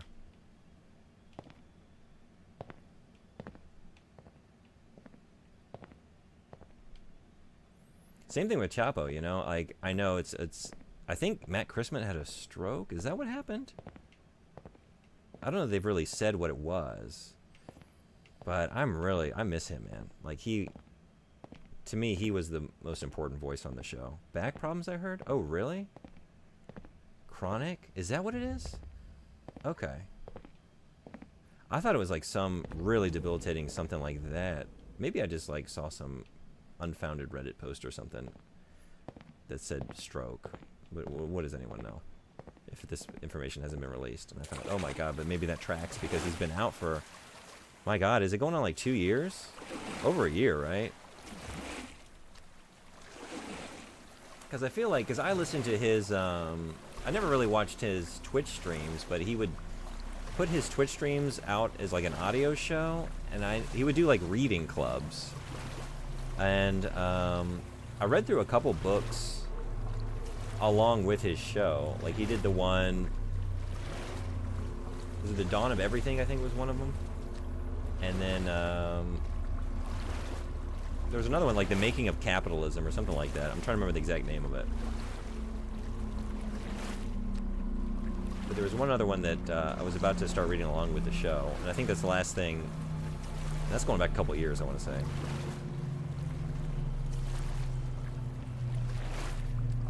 I heard their Michael Penis bit when I was driving and almost got in an accident. I don't know if I know that one, but maybe I would if I heard it. Reading club sounds fun, right? I'm not gonna lie. Yeah? I'm in if y'all are. It's an idea I've been playing with. I don't really know what the idea is yet. I'm still thinking it through. I got a couple months to figure out what I want to do with this idea. But I had the idea for in the year of 2025 to just go through, like to go back 30 years to 1995 and just play out the year by engaging with a bunch of media, reading books, watching movies, and playing games that came out in the year of 1995, and just trying to like experience a past year and go through it to some degree. So maybe there's like a reading club if there are people interested. Because like I was looking at like if it were just like, I don't know, like a trip through like kind of like geeky media or whatever it is. You know what I mean? Like obviously hundreds of books getting released all the time, you know. But like maybe just pick like a horror or sci-fi book or something that like fans of games. There's like a lot of overlap in certain genres. There's a sequel to Blade Runner that came out in 1995. I saw that. It's like, oh, there's some good stuff that came out this year that I would never think about or probably come upon, not even look for. It's just the fact that, like, oh, when you pick a year and then look at everything that came out that year and start really, like, looking through it and trying to get a sense of the year and making a list of things you'd like to check out, you find stuff like this. Like, I would love to read that and see what's going on. Obviously, it's not by Philip K. Dick, but maybe it's interesting, you know? Do it? All right. I'm thinking it might be something I get going on our Discord. I have a couple different ideas, and like align some streams with it, and just do 1995. Go through 1995. I guess I need to get into this thing. Are we going down this? As long as the dude's got a relaxing voice. All right. I'll do my best. Hello Presidents is another good one. I loved Hello Presidents. Yep. In fact, that one, they originally put that out. I think that's the show. I signed up for, what was it? Stitcher, I want to say. A whole different podcast app, which I never do. It's like, you know, I'll support you guys. Like, you're putting it out on this platform. I'll do it. I'll do it. So I did it just for that show, and then I never used it again. And now I think it's gone.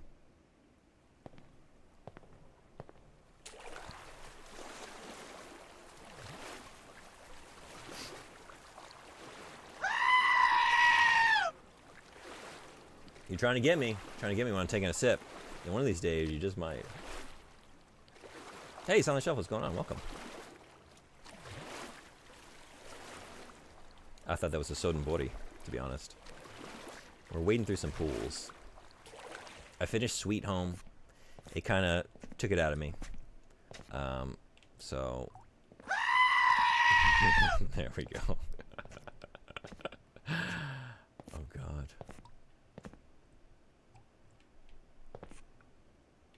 What time is it now? 1 o'clock. It was just after 12 before, right? I think I've spent longer than 50-something minutes in here. What does that mean? What are the implications? But yeah, it's gone. Yeah, okay. I think it's one of those, like, as it went down, I got notifications, some kind of correspondence, like, from the service. And I remember being kind of, like, confused by, like, wait, what? What is this app? Did I sign up for this? And, oh, right, just for Hello Presidents.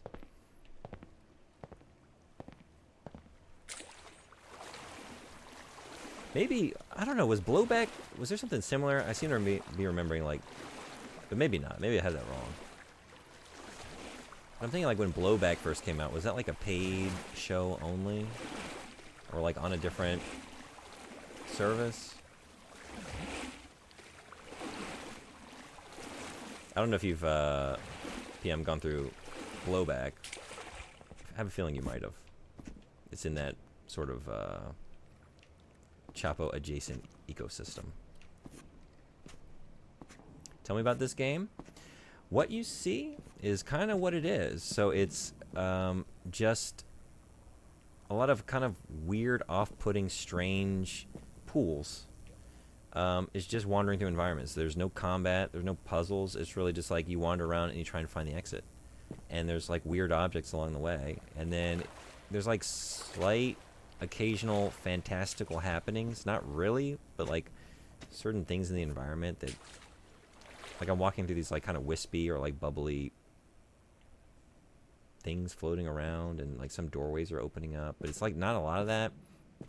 In the previous pool there was like sort of like an MC Escher sort of, or like if you ever seen the movie Labyrinth, which is basically just like, that's the thing, she's got an Escher print on her bedroom wall, and that's why it comes into the Labyrinth world. But that kind of thing, like stairways in like impossible arrangements leading into each other.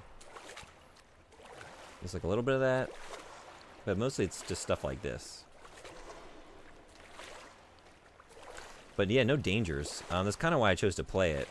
I kind of just needed something more low stakes today, you know? After that last journey. NES games always take it out of me a little bit with some of the nonsense that is part of playing games in that era. You know.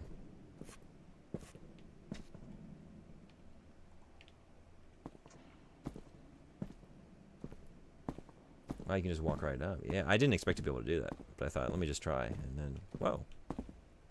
Here we are. Made some pizza tonight. You know, I drizzled it with honey before eating. Oh, yeah. I still haven't done that. I need to do that. I keep forgetting. Well, I keep not eating pizza, actually. This is a real problem. I need to get a pizza first.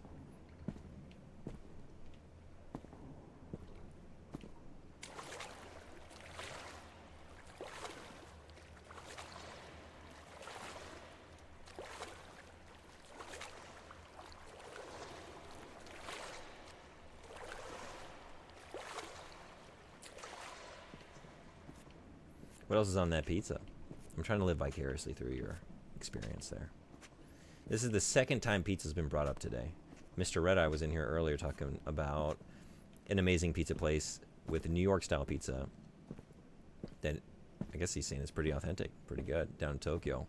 And it's giving me the hankering. Is this a sign? Do I need to get pizza today? I really love how thunderous the diving board is, just echoing through this area. Whoa. Oh good, we broke our fall. Excellent. It's truly the move. Do you ever make pizza from things in the grocery store, like pita or non-pizza, if you can find that in Japanese grocery stores? I don't, but I think about doing it sometimes. I guess I have done it like because like the supermarket pizzas here are really bad. Really bad. It's not even worth it. And at a certain point, when I recognized that, but I still had the hankering, like, you know what? Maybe I'm just better off getting some pizza sauce and like a loaf of bread on the cheap and like some cheese and stuff and just, you know, just something like that. And I have done that. It's been a long time though. But yeah, naan might be good. Oh yeah, don't look up Michael Penis on YouTube before bed. Someone I know did that and he couldn't sleep. It had him in hysterics that bad. Really? Have you seen the they're still putting these out, I think. There's the one guy that animates their like little bits they do. He'll pick like 3 to 5 minutes of the show and do like a lightly animated something. Some of those are really good. And like I came around to that show pretty late, and so I missed, you know, I want to say like a year of episodes probably. So there's a lot of stuff I've never heard before. Animatic Guy, is that what it's called? I love making a flatbread pizza like that. Maybe I should do that. Maybe I should do that.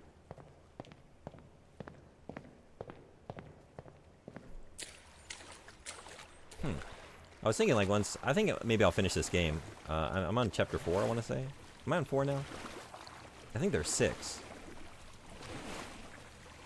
But I was going to go out cycling after this and maybe swing by the store on the way home. Get some stuff for a flatbread pizza. You might have convinced me. And drizzle with some honey. I do have honey, so I'm good to go. I've always been super fond of Detroit-style pizza. His YouTube is Saul. Doesn't stand out a lot. Okay, I was about to say Saul, but then I thought, maybe I don't have that right. Yeah. Detroit pizza. What is the deal with Detroit pizza?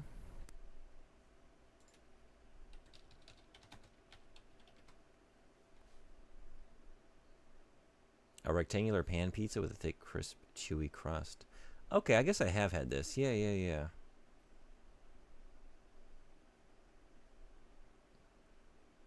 Is it kind of similar to like a French bread pizza or something like that? With just like the thickness of the bread? Of the dough?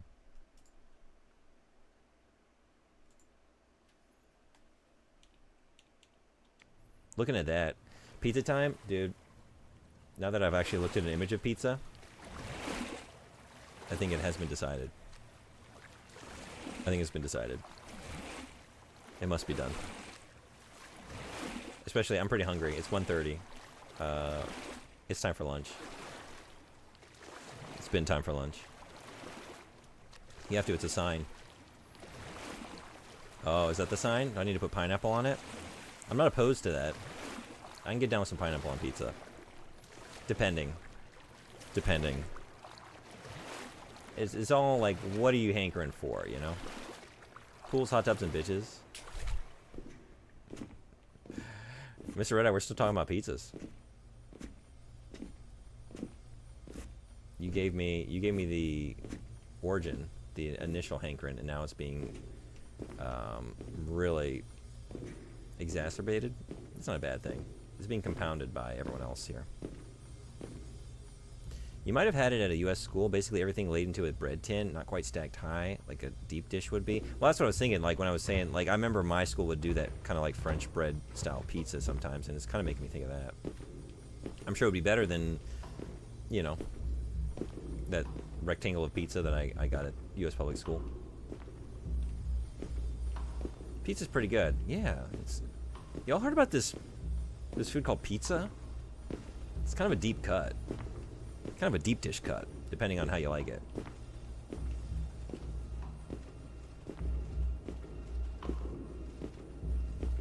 Or you could have a wider tray for bigger pizzas. I'd go get some if I didn't have papers to grade and streams to prepare for.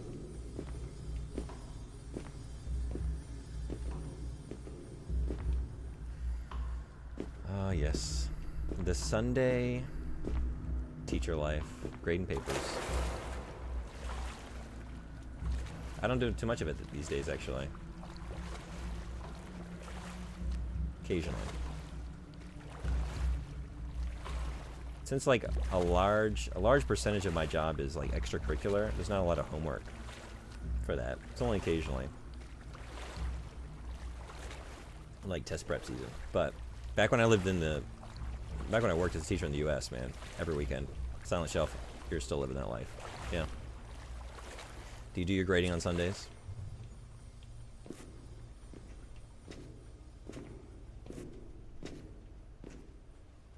It's not quite French bread, but it's kind of similar. Yeah, that's what I was thinking. Like, I definitely have had that, and it's kind of maybe the most similar that I've had. Because I don't know that I've ever had, like, an authentic Detroit-style pizza that I can recall. Now, I do my best not to bring work home. Oh, hell yeah. I guess I always try to do my best, but I just never ended up doing my best. I always ended up with papers.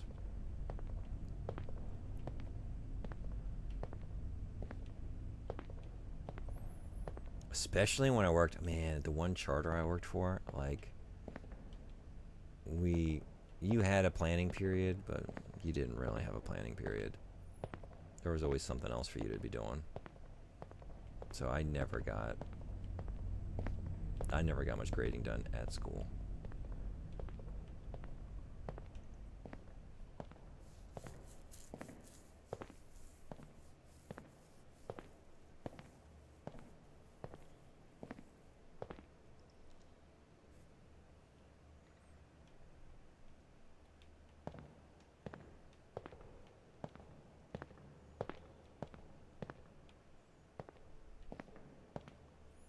Make a good planning time. That's good to hear. The last school I worked for before coming here was good about it.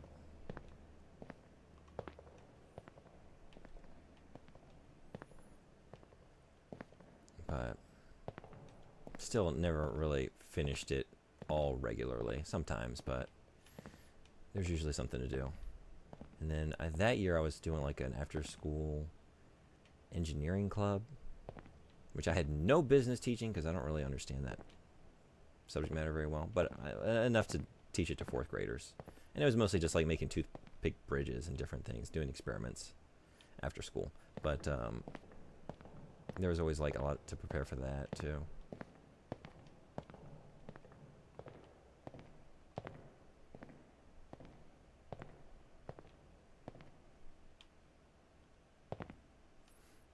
There's always something to be done, of course. Oh, yeah. It never ends in teaching. It really never ends.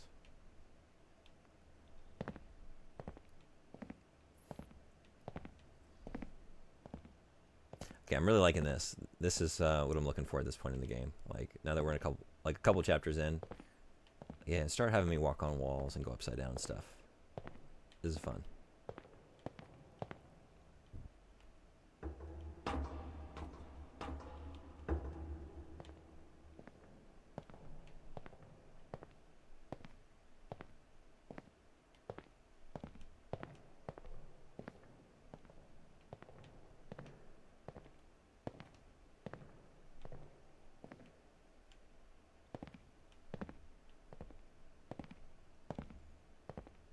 You want to walk through here?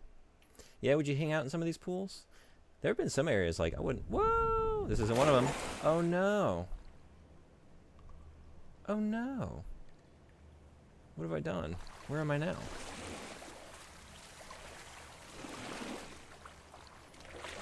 Some of them they're pretty creepy, but some of them kind of look all right, to be honest.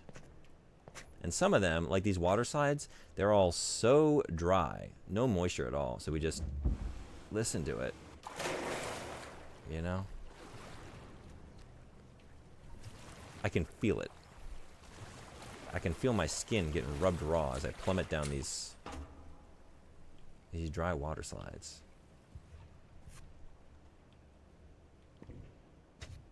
Makes me crave water. Yeah.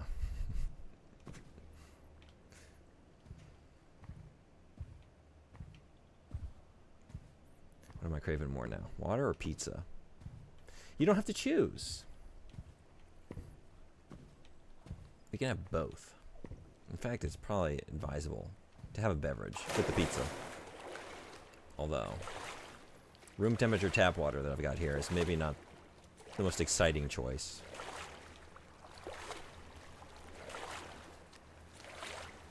Dipping pizza in room temp water. Oh, baby. Let me tell you what. Crushed red pepper flakes, stuffed crust, and then you just dip that bad boy in some nice tepid water. Ooh, chef's kiss. You really bring out the flavor that way, you know? I learned all my eating strategies from like national hot dog eating competitions. I saw the way they dipped those buns in that water, and it made it just slide down the gullet real easily. And I thought, that's the way to eat for me. I'm gonna eat everything that way. How many minutes a day are you losing just chewing stuff? You know, we have a limited time on this planet. We're sitting around just chewing for like minutes at a time. No, just dip it in that water, get it nice and soggy, and be done with it.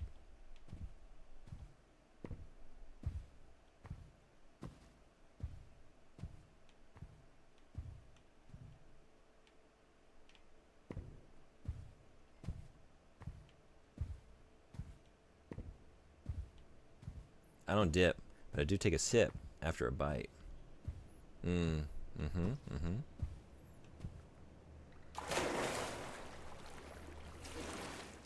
Just how competitive eaters do it. That's right.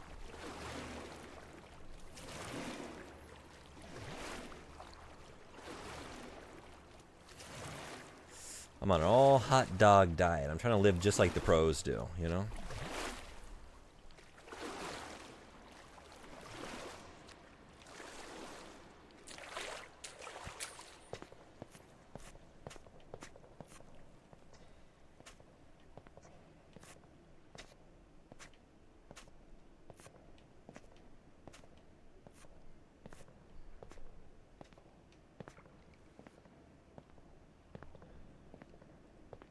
Yeah, see, like, this room doesn't look creepy. This room just looks fun. This room looks like a blast. But we're gonna smack into these steps. Oh, no! Alright. I mean, there was no impact, so I guess we're okay. But I did kind of, like, come up on them. I feel like I stubbed a toe in that. Or something. Like, that's some serious speed coming down. I dated someone who likes to do those restaurant challenges, like eat a stack of giant pancakes and get it free. Yeah? What was their success rate?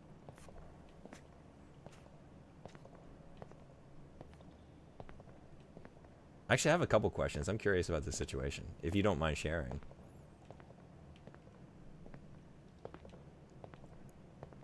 I guess I'm thinking about, like, date etiquette.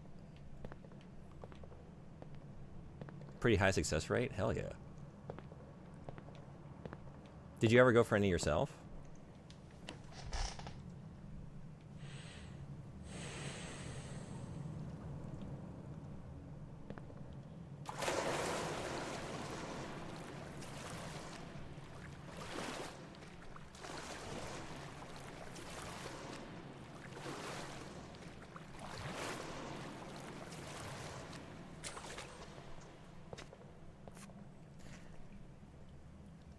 No, that is not for me. He never did one while we dated, but I knew they were a pastime he enjoys. Oh, gotcha. I guess I was just trying to think of, like, being on a date where the other person's doing that. What that might be like.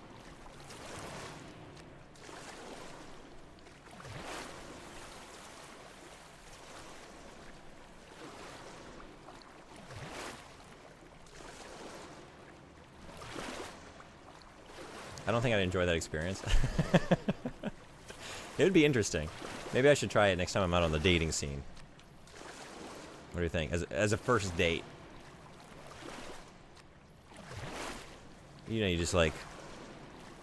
We get seated at the table and I just turn to her and I'm like, I just want you to know, it's all on me. I got this. She's like, you don't have to. Like, no. One stipulation though, you have to eat everything on your plate. So I'm gonna get the world's largest steak, 2 of them. I'm gonna need you to really put it away. Because like, I got this, but if you don't finish the meal, then maybe I don't. Because it's kind of expensive.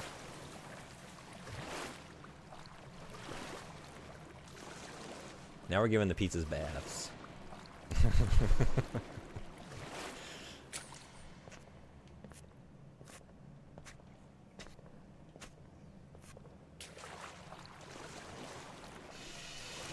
You want stars? I'll give Hey, you Gorm Megazord, stars. welcome in. How you doing? Thanks so much for the raid. Welcome, raiders. We're playing pools. I finished Sweet Home on NES a couple hours ago, and I'm just winding down, taking a dip. Oh, but thank you, Sunboard, thank you for getting on the shout out. Double shout out. Double shout outs for a doubly good streamer. Anyone that following Gorm Megazord, highly recommended. Awesome channel, I think you're always playing on original hardware, right? Plays a lot of cool retro games. And today, yeah, what were you streaming in the retro category? I loved Sweet Home. I really did. I was really amazed by it. Like, there were a couple moments of frustration, which is the experience of playing a game from that era. I will say, like, a couple of the later areas kind of erred on the side of overly cheap. Was like some of the rooms you just, like, walk in the door and you just immediately fall into a pit. And then your whole party can just immediately die. But, oh, did I just lose my... I think I'm still here. But I have lost my stream manager. 1 second. Can I get this back? Okay, I think I'm here. Yeah, we're good. Some of that, but overall, like, you should check out Sweet Home.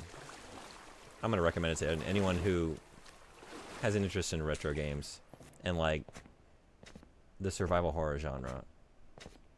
Just as, like, an experience to see, like, the origin point for a lot of that. And, like, as a Capcom game, you can sort of trace Resident Evil back to it, you know?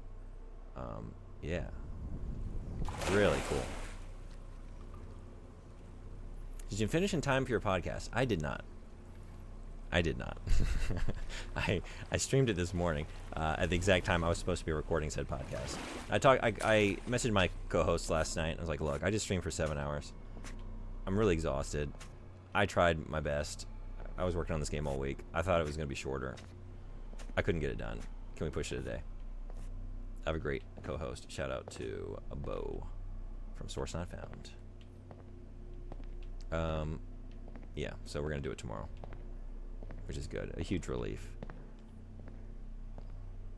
Almost always on the original hardware. Yeah, I was playing... Oh, you started Siren. Nice. How is it? It was very frustrating at points. I've heard that's a frustrating game. And it's largely like a stealth game. Do I have that right? Like, that would really test me, because I'm not good at stealth. But, like, really the most stealth I've played is Metal Gear, and that can be very forgiving. You know, there's usually a way through it and a way out of any poor choices or, like, bad gameplay on your part. You know, I always find a way through it when when the alert goes off and everyone starts running after me. You know, I always find a way through. Original hardware is so satisfying. I agree. I do it as much as I can. There's just some consoles that I don't have, and some games that, well, if I want to play them in English, it's not going to be very easy for me to get a copy based on where I am currently, you know? So that's usually when I opt for going the other way. But I've been very lucky. Like, I've really enjoyed playing Silent Hill on my PS2 here, and the Japanese releases of those games, 2, 3, and 4, all have English support. Like, they're fully playable in English, so I could just pick up copies of them. Yeah, there's nothing like it. Played it but never finished it, sadly. Oh, okay. It was long. You had it pretty much every day last week, I saw. Yeah, I was. Like, I could only stream, like, just under usually 2 hours before work. But still, like, I just made the mistake of... I made the mistake of thinking about it like a survival horror game, and it's really way more of an RPG. And you need to think about it that way. And as lengthy as that would suggest, you know. I don't know who's beaten that game for first playthrough in 9 hours, like how long to beat suggests, but not me. Not me. Yeah, a lot of stealth. What's pulling me through is the mystery of it all. No idea what the story is, really. Hopefully I can catch a stream of yours. Because I don't know if it's one... Like, I'd love to play it, but I don't know that I'm going to get to that one anytime soon. But I am very curious. There's, like... I want to say there's, like, 2 or 3 PS2 horror games that I'm most interested in that I have no experience with. That's one of them. What's the one with the dog? Is it called Haunting Ground? That's another one I've always been curious about. And then there's the one that is very expensive to find. Is it called, like, Rule of Rose or Red of Rose? Or, you know what I'm talking about? Haunting Ground? Okay. It's a personal favorite of yours? Oh, I think you have mentioned that before. Yeah. I gotta check that out.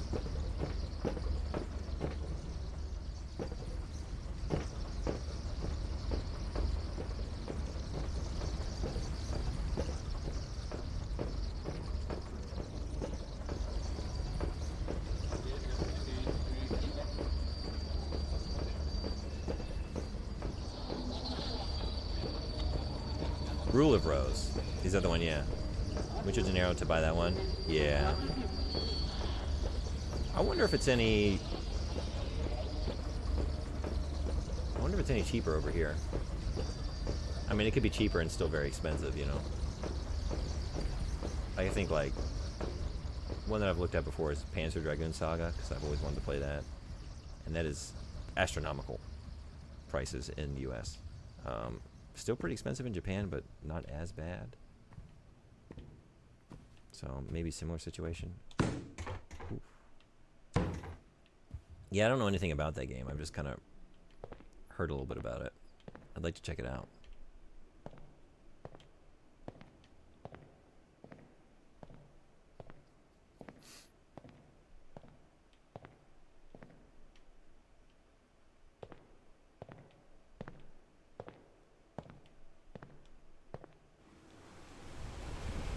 Oh, okay.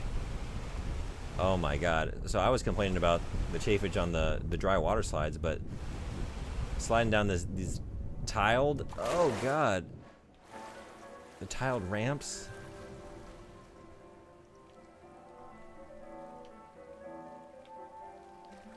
And now we're in the Truman Show.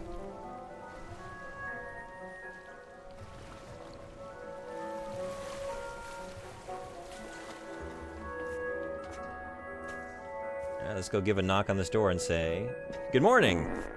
And in case I don't see you, good afternoon, good evening, and good night. And a fart for good measure, yeah? We're not going in.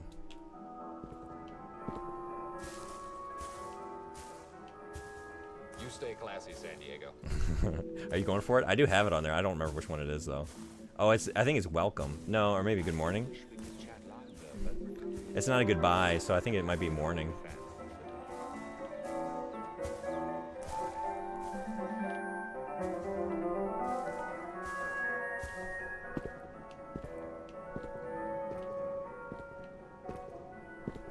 Thought it might have been. Hello, Newman. One of them. One of them. I don't know them myself because I don't use them. The way it's worded is very goodbye-like. That's a good point.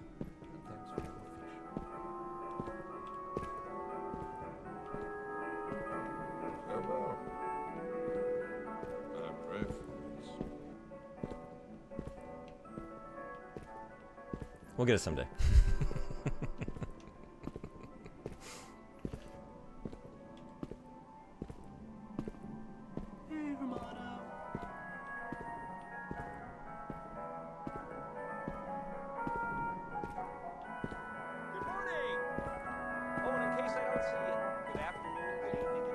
There we go. It is morning. Of course it is.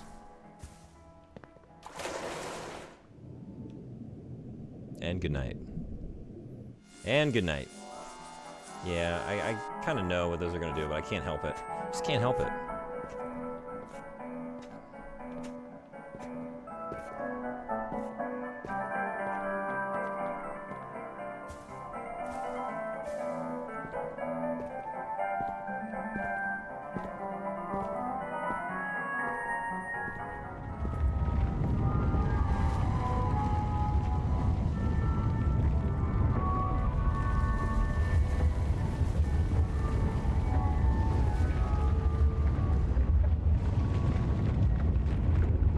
Keep hearing Deck the Halls in the music. Oh, really? It's never. Oh, it's gone now. Chapter 5 completed. Chapter 6. Oh, creepy.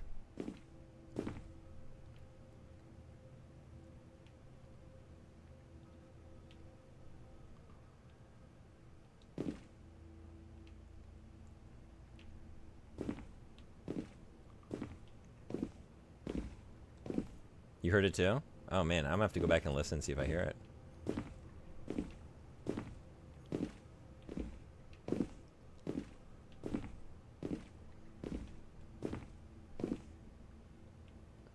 Is it any creepier this time? I don't think so. I think it looks just as bored. Still just a yawn to me, yeah. Yawny face.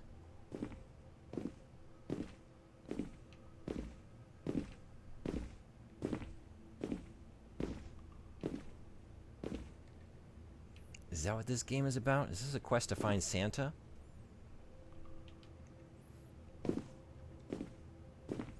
This is what you lapse into. You lapse into these like weird liminal states and spaces if you really try and find Santa. You know, he's got protective measures like magical maze-like labyrinthine passageways that you get caught up in and just perish within after years of trying to find your way out if you ever were to make it anywhere close to his workshop.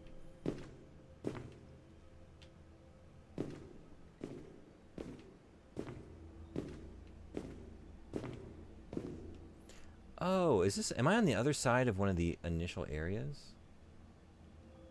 That's very cool if so, because I do remember like looking in like to some kind of blurry or like foggy glass and seeing like a glow like this. I don't know if this is back at the very first area, but if so, I like that. That's pretty cool. A chair in the middle of a room is always crazy to me. Yeah. Yeah, it's like something it's part of why I like the original Resident Evil 2. Not Resident Evil 2, although, yes, I do. That game as well is because, like, there's just something about the weirdness of, like, the mansion that, like, is definitely the case with the remake, but the original specifically has some very weird rooms. Like, what is this? It's like a hallway, a narrow hallway with, like, 2 armchairs, like, kind of, like, in the corner facing nothing. And it's just like a door at the end of it, so you just like open the door and come into this hallway with 2 armchairs facing like a blank wall, and then another door at the end of it. Like, what a weird space. And it just made such a huge impression on me as a kid to be in these weird environments. So that aspect, along with the zombie scares, I loved it.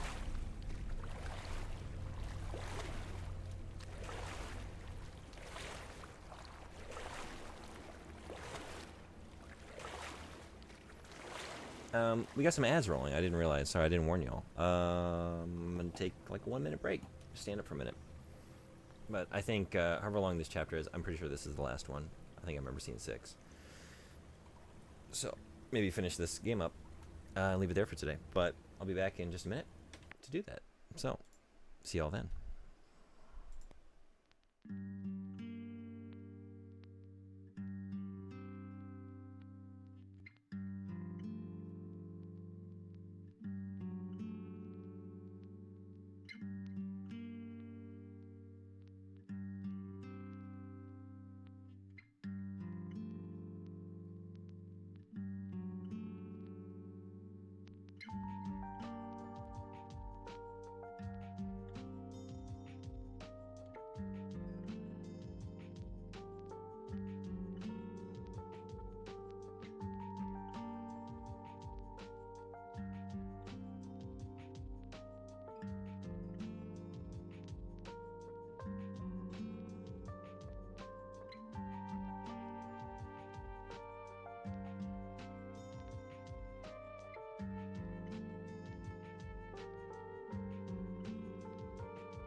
Alright, thanks everybody for hanging around.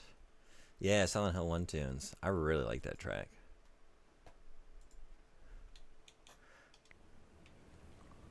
We got Deck the Halls and Silent Hill.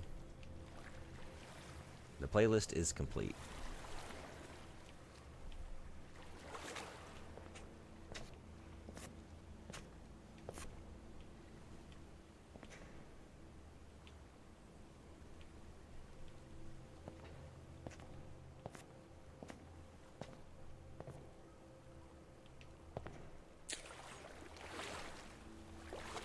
Save?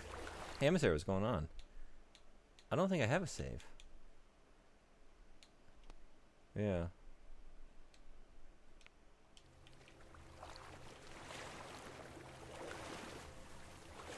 I haven't made much progress. It's fine.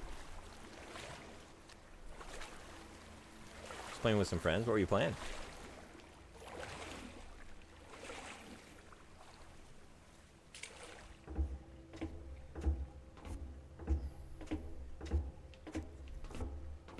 Abiotic factor?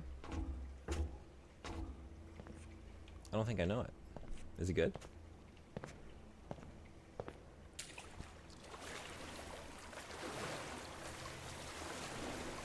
Yeah? I'll have to give it a look.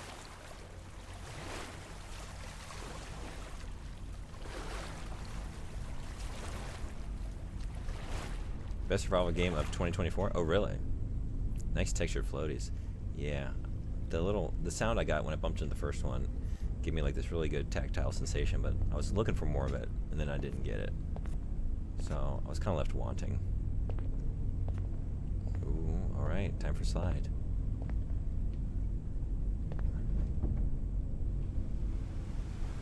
It's not a good solo game? Okay.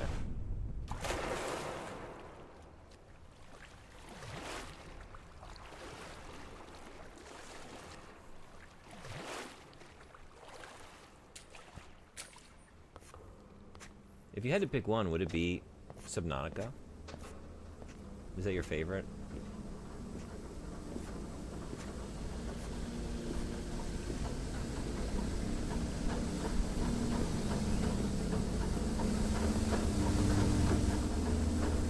Yeah?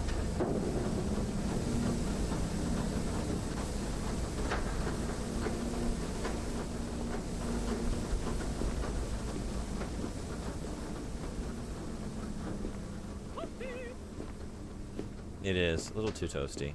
I don't like it. Any of y'all like saunas? It's not my scene.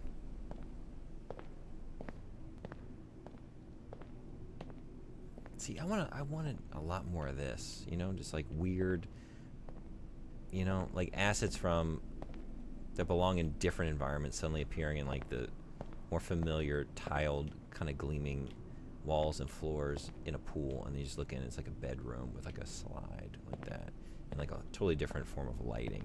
I don't like sweating. Yeah, me too. I don't like being hot. I don't like being sweaty.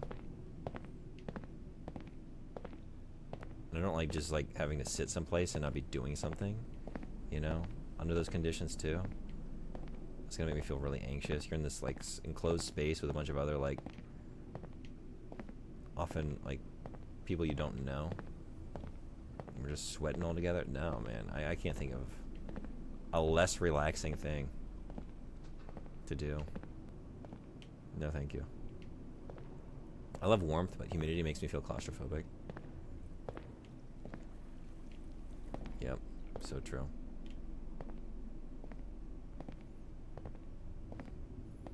So all the warmth without any of the coziness.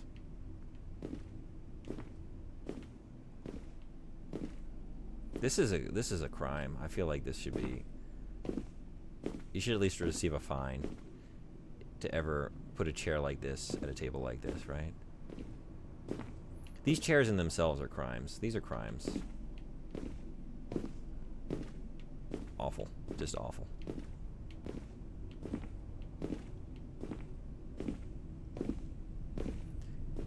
What, the solid plastic ones out of the 90s? Yeah. Are you a fan? It's like one of the worst things I can think of to just sit in. Plastic chairs like that epitomize late stage capitalism. Yeah, I was just thinking the same thing.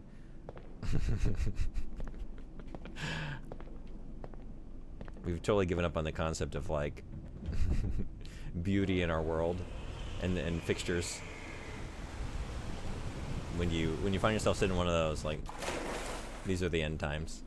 Everything's collapsing. We painted ours to make them more tolerable, but they stay outside.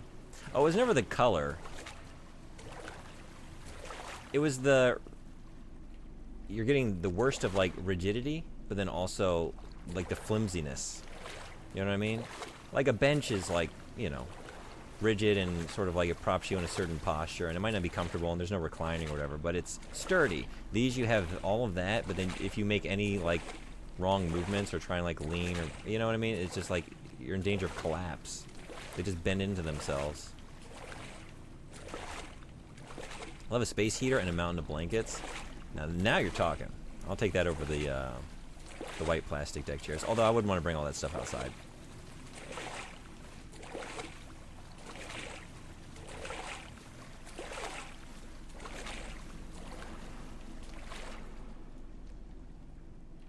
I really like this space. This is cool. This is doing it for me.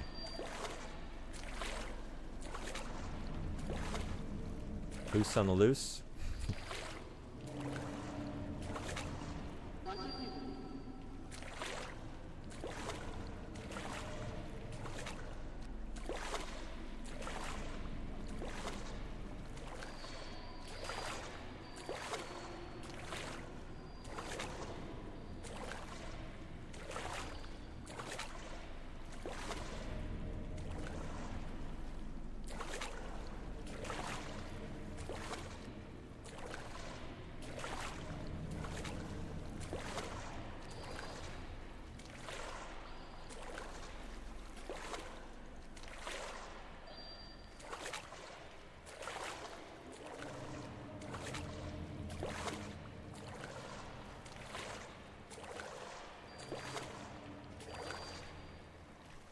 Oh, by the way, Silent Shelf, I can contact you later, but if there's a time this next week that's good for Little Nightmares 2, I have Thursday morning off of work, so I was planning on doing like a longer stream, so if you're Wednesday night, if you'll be around, I could do it then, but if that's not convenient, we'll find another time.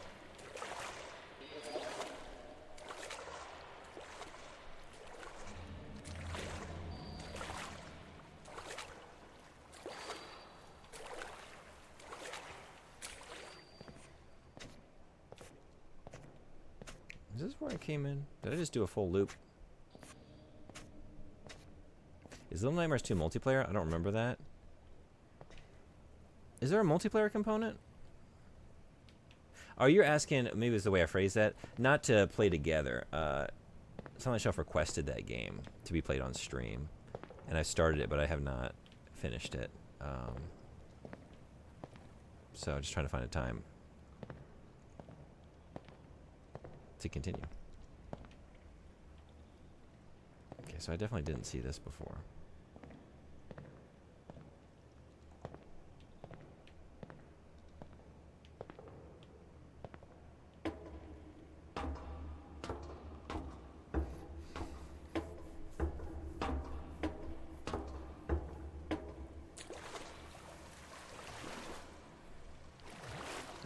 No, there's no multiplayer. Yeah, okay.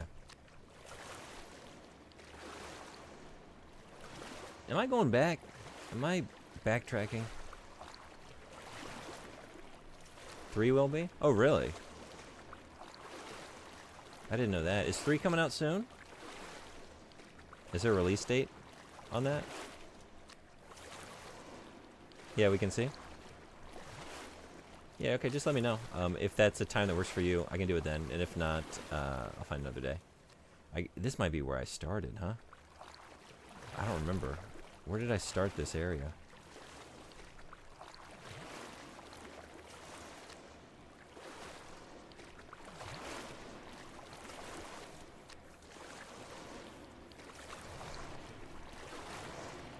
I have no idea. The textures all look the same. Yeah, this one, I don't know.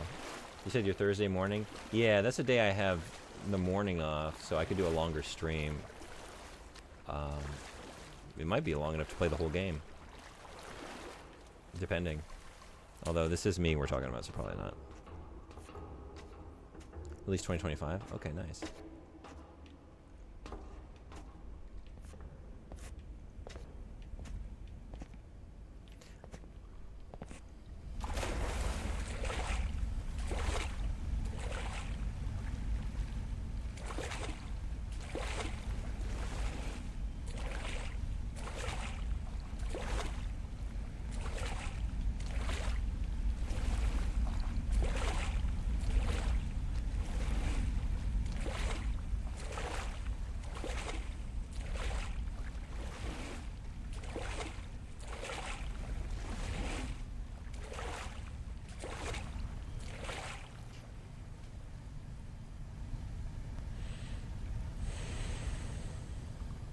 Won't be home until about 10 a.m. your time that day.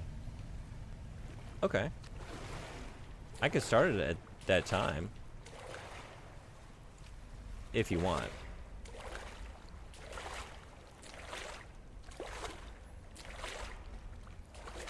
I'm not gonna lie, my thought coming in this room is not like creepy or weird. It's just, oh my god, this furniture is gonna be ruined.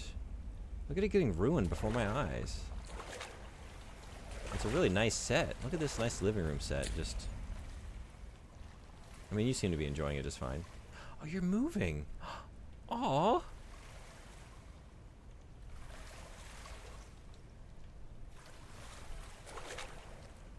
You're adorable. Look at you, just hanging out.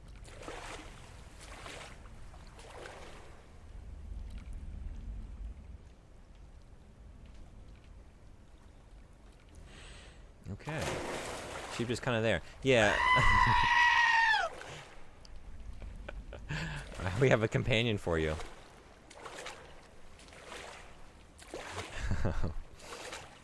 Yeah, some of these, I mean, it's like, by its very nature, it's random, right? This is random stuff, but I think with something like this, like Superliminal, right? A lot of random objects in a lot of random locations, but it just always felt like, it felt intentional. Like they were going for something, like there was a reason to have this random thing here, and it had a purpose, or, I mean, usually related to a puzzle, but this, I walk in and I just see like, all right, random, just like kind of random asset. Just why? I don't know. If I start to question like why and like think about it and can't really, you know, like as the player, like that means it didn't probably have the intended effect. It's, you know, if I'm really noticing the randomness of it, I'm focused on that, and it doesn't, like, it feels like there could have been anything in that room, you know? Could have been anything, and it was just a sheep. Why a sheep? It just is. I mean, it's very cute, but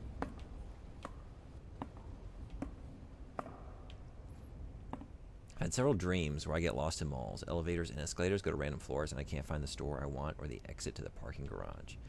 Huh. I had some nightmares like that when I was a kid. I remember vividly because there's that one episode of Are You Afraid of the Dark where the kid gets sucked inside of the pinball machine. In the pinball machine, like he's in a mall, like a nightmarish version of an abandoned mall, but he's actually inside the pinball machine, and he can't get out. And that one kind of scared me. It wasn't even about like the monsters inside the mall. It was just the fact of like being locked in this space, this familiar space, and it having turned like alien. That really scared me as a kid, so I get that. Okay, this one actually has an expression. What are we feeling with this one? We found a hair in our soup. Or something worse by the look of it. Waiter, there's a hair in my soup. Or what do we think? Give me your best bit. What's the expression saying to you? What is this character saying? If that gives you enough time to play, sure. Yeah, I mean, it might not be time to finish, but like I can do a couple hours of a stream before I got to go to work. And if I start earlier, I'll just play something else in the meantime. And then once you're here, do some Little Nightmares. So yeah, if it works for you, let's do it. Well, you did things with said objects. Are you talking about in Superliminal? Pools is very Backrooms inspired. Do you know the Backrooms? I haven't played it, but I'm aware of it. Should I check that out? Would I like it? I like the idea of this. And I really like some of the areas, and I like some of the objects and some of the atmosphere, but it's just not amounting to really much of anything. And like, I even know what I'm in for. It's just like, it's not, it's a little too fantastical to give me the sense of like wandering through a really familiar location and like feeling the weirdness associated with that, you know, like a depopulated familiar space. You know, it's like, because they're weird, like they're just weird layouts and architecture and some fantastical stuff, but it's not like wild enough to like show me some like really cool, like occasionally you walk upside down and you walk up a wall that you're not expecting to, and some stuff like that, but there's not a whole lot of it. So it just sort of like falls flat in the middle of everything. It's not really doing much, but I do really like the spaces. There's also like in the beginning, in the first chapter, there was like ladders getting pulled into vents every once in a while, or like hands grasping the rung of a ladder, descending down into darkness, and I approach it and the hands disappear. Like, oh, that's very creepy. But then there's just no more of that. There's like hardly anything. You know? So what am I really left with?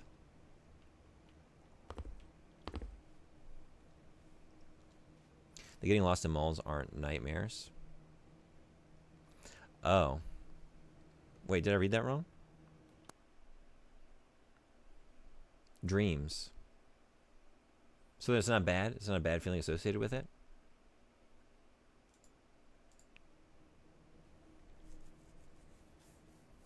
Look the other way. Oh, where I was just now?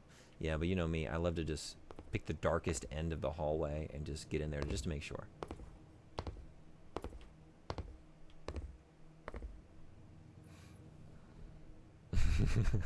Somebody, good answer. I like it.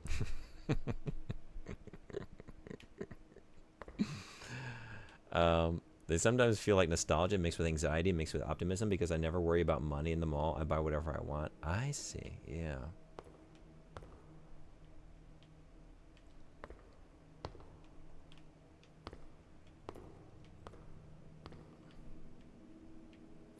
How do y'all feel about shopping malls? Do you like being in a shopping mall? Because when I was in college, I like my girlfriend at the time was a fashion major. I remember bringing up once, like, I hate being in shopping malls. It made me feel very anxious. I feel very out of place. I don't like being there. Like, I would prefer to do all my shopping in another place, like a store, not a shopping mall. I hate walking through them. Kind of feel anxious. I don't get any joy about wandering through them. But she was like, no, I feel like I'm being hugged as soon as I walk in the doors. I love it. I feel like so warm and cozy in this like friendly, familiar space. I don't get that at all. You haven't gone to a mall in 10 years? I was probably with you when I lived in the U.S. Like, I didn't go to shopping malls. In Japan, I go more regularly. I still don't really go there often. Mostly just to go to the movie theater, to be honest. All that said, like, once a year, I do really enjoy, around Christmas time, walking through a shopping mall, like, in the pre-Christmas shopping season. But it's like a one-time annual ritual.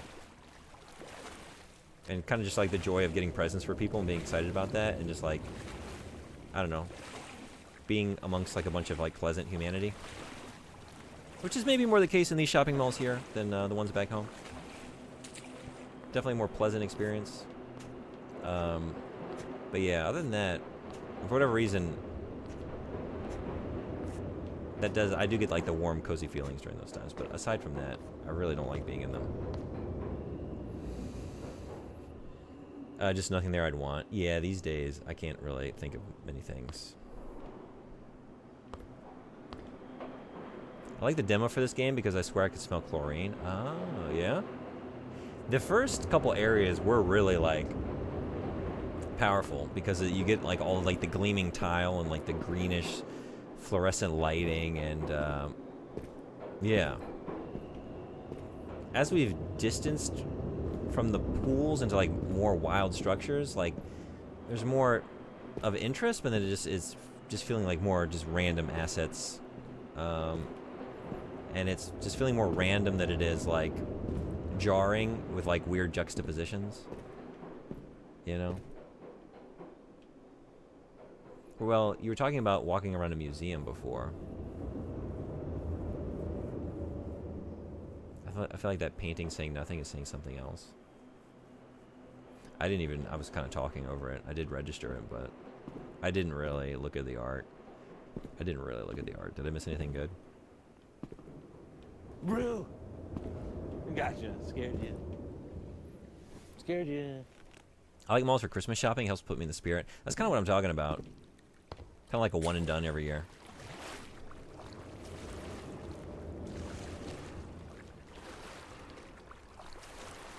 I do like a mall if it's not super crowded, but I prefer going to a store on its own somewhere.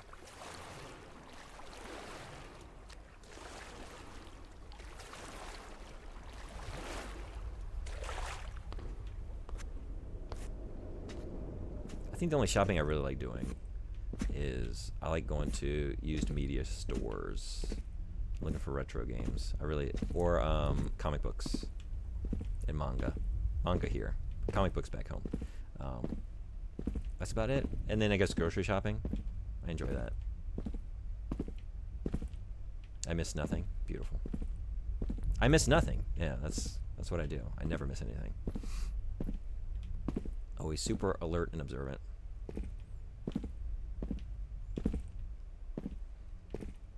What's everyone's favorite kind of shopping? Is it grocery shopping? I think that would be mine. I think that beats out the... You hate grocery shopping. It's such a chore. Oh, you have mentioned this before. Yeah. Because you were talking about... What were you talking about? Your, whatever service you're using for your... I don't even know what it's called. Is it, not DoorDash, the InstaShop or something like that? But they... What was it they gave up on trying to get for you? I'm trying to remember. You put in like a totally reasonable request and they just couldn't find it. Grocery only because I'm a big foodie. Yeah. Yeah, I get excited in the grocery store. The possibilities. And I have fun thinking about all the tasty things I can make. Yeah, exactly. I'm with you. I had a friend, and it's his line, but I liked it so much that I've made it mine. And it was like, you know what? I'm not like super ambitious in this life. I don't need a lot. I don't really desire great money and success or whatever. To me, I feel like I would be totally content if I'm just at a point in my life where at any day of the week, I can go in the grocery store and just get whatever I want, and that's it. I'm not budgeting. I don't have a food budget. Like, if I'm comfortable enough in my life to just go in the grocery store at any time and get whatever I want, then I'm good. And I remember listening to that and saying, you know what, I think I like that. And I think maybe that's as high as I aspire as well. Seems all right.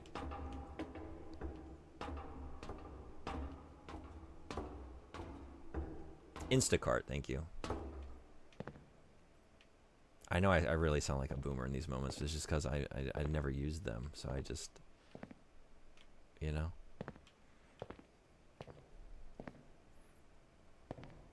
You like grocery shopping too? Hell yeah. Only shopping you can say I do is finding as many deals as I can get on things I need to survive on. They substituted ibuprofen for literally nothing. Oh, God. All right, least favorite shopping? I hate shopping for clothes. I hate shopping for clothes. I do it once a year, maybe twice, or once every 2 years if I haven't worn my stuff out. And it's always just like, all right, 5 of everything. 5 of this, enough for every weekday. Maybe not 5 of the pants, maybe 3 of the pants. And some of those can get worn more than once. Just enough to get through the week, and then get to the weekend where I can do laundry and just wear it all again. Or wear something different. That's the first thing that was almost was scary. Almost. Pants shopping is stressful and annoying. I hate it. It's especially bad here in this country because nothing fits me. Nothing fits me right.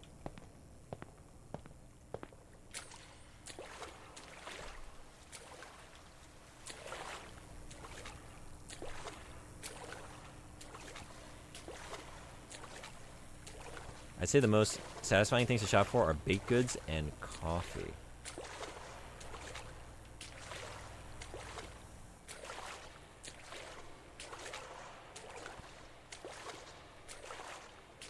I don't know mine.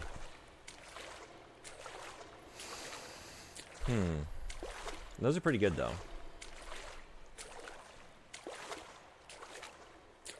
Pants built for a whole foot shorter. The problem I come up against is that, like, I'm kind of tall, so to get pants at my length, like, here, it's impossible to find stuff at my waist size that's long enough for me. So it's either like, like wear pants that are a little too short, like on the length, but that are actually like close to my waist size, or just like get like parachute pants. You know what I mean? Like they go out as they get longer. It's the same thing with t-shirts too. Like all the t-shirts, I need longer shirts to like for the length of my body, but they just get wider as they get longer. So then they just like hang around me, and I don't like baggy clothing. So yeah, it just doesn't. Nothing fits well here. And the shoes, forget about the shoes. It's just not. It's not happening. If you like the smell, you're in for a treat. I like to imagine smells. I like to imagine what smells are like.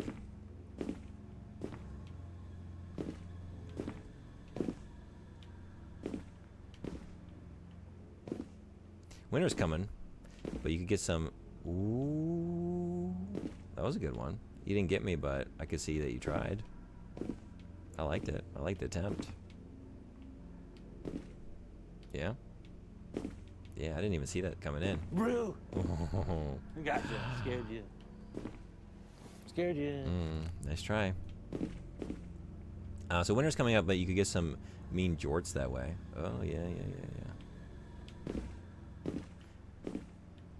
I have never bought jorts, but I've made jorts, you know? Like, I wear my jeans out to the point where, like, the holes at the knees just, like, it's just too much. They're just, like, in tatters, so I just, like, rip the remaining off, and now I got some jorts.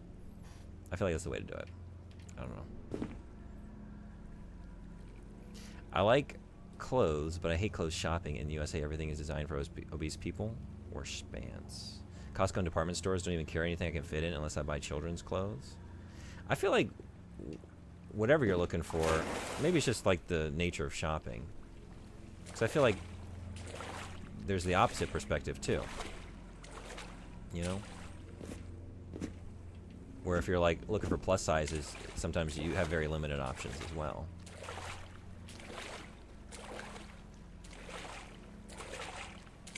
Is this system just not serving anybody? There must be a couple people in the Goldilocks zone that just find whatever they want on sale.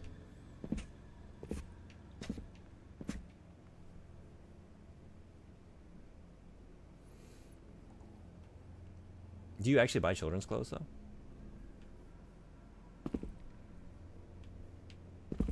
Or are you just saying, like, those are the only things that fit? So you don't shop there. Or hear me out. You wear your pants backwards to wear out the other side of the knees, and they fall apart naturally. Oh. We do have the issue of...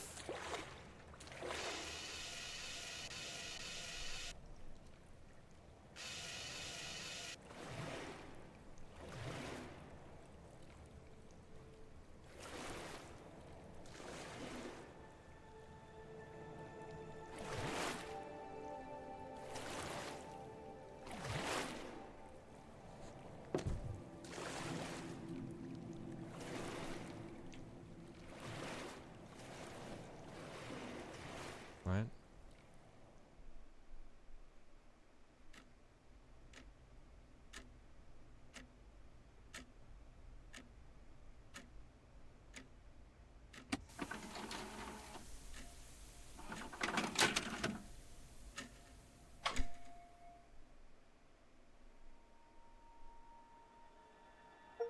What?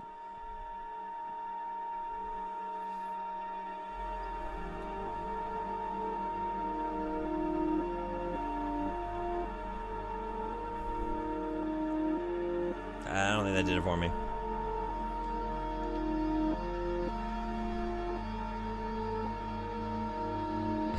Bad time over. I've made a huge mistake.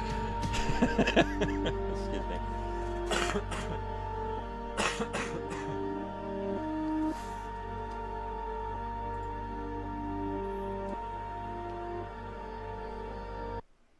Huh.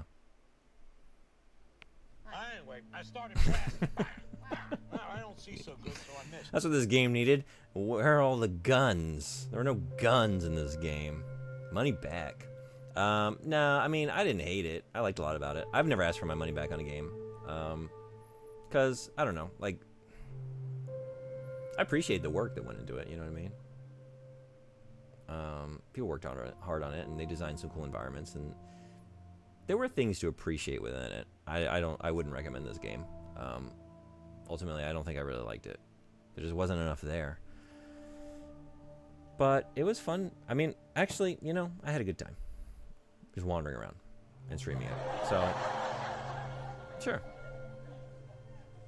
I'd like to check out the back rooms though, because like I like the idea, and I liked wandering through weird spaces.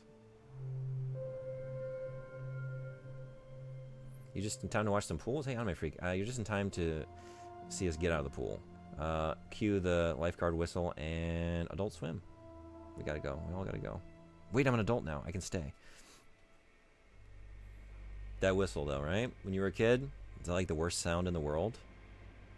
The lengthy whistle. So you have to get out of the pool for like 15 minutes. So not fair. Yeah, maybe Assless Jean Chaps is the play. It's like, yeah, there's still gonna be like ill-fitting, like way too high. It'll still be showing off a lot of sock and ankle, but no one's gonna notice because they're gonna be focused on what's happening in the back. You know what I mean?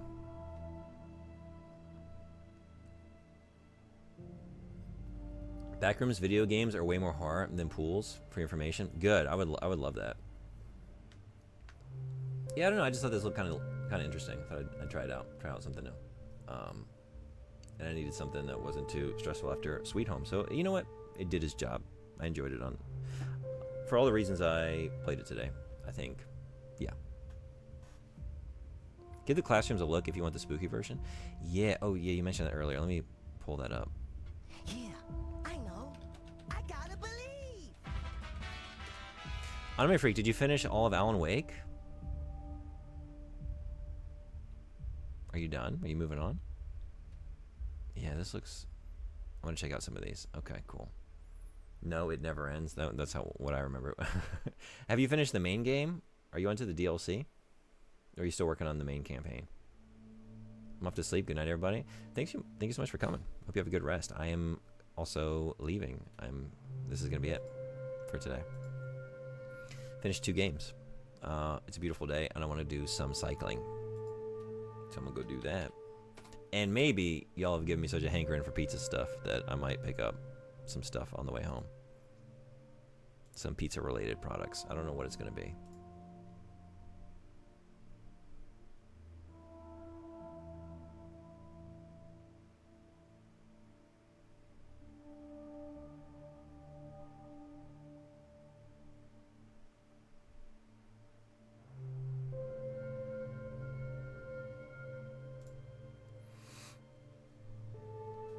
DLC is pretty well integrated, so I've been doing them as they appear. Oh, that's how they function, huh?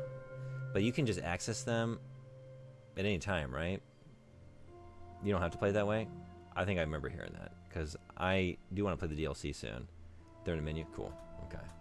Yeah, because I know Frederick was talking about going back through the game again. I think I'm just going to ask what that experience is like. I don't think I could go back through all of Alan Wake 2 again. Maybe someday. Pizza time. What do we think? Let's see. We've got some good channels going. They're all pretty much Japanese streamers I like, but I think Memochi-san might have subtitles. Let's go find out.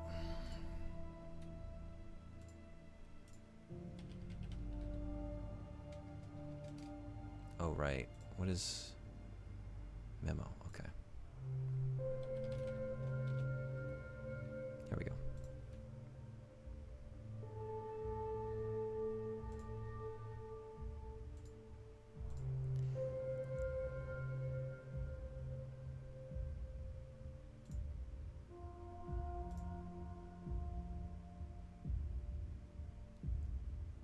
They also appear at the world in certain points. That's cool. But you're having a good time? Are you still enjoying it? I haven't been able to catch really into those streams, just a little bit. Sorry I've been missing out on those. I'd like to see your playthrough. I am not going to be streaming tomorrow, I don't think. Maybe back. I'm going to do some more night streams this week, and maybe do some Silent Hill. I really love playing Silent Hill at night. So I think that might be on the agenda. I'll post the schedule here for anyone that hasn't joined. Hop on in. But spooky stuff all week. I think we're gonna do Little Nightmares 2 my Thursday morning. Aside from that, yeah, maybe Silent Hill. Maybe it'll bleed this week. I'm thinking about it. I'll be thinking about it. Real fun. Just be nice to play something else during Spooky Month. That's how I was feeling last year. Like, I was loving it, but it was taking so long. It's like, I had other stuff I wanted to play this year. But it's all Alan Wake 2. Nothing but. All right. Anyway, Raid's ready to go. Thank you all again for hanging out for the end of Sweet Home. What a hell of a game. And Pools. Less of a hell of a game, but still a game. Y'all be well. Take care. I'll see y'all next time. Thanks again. Bye-bye.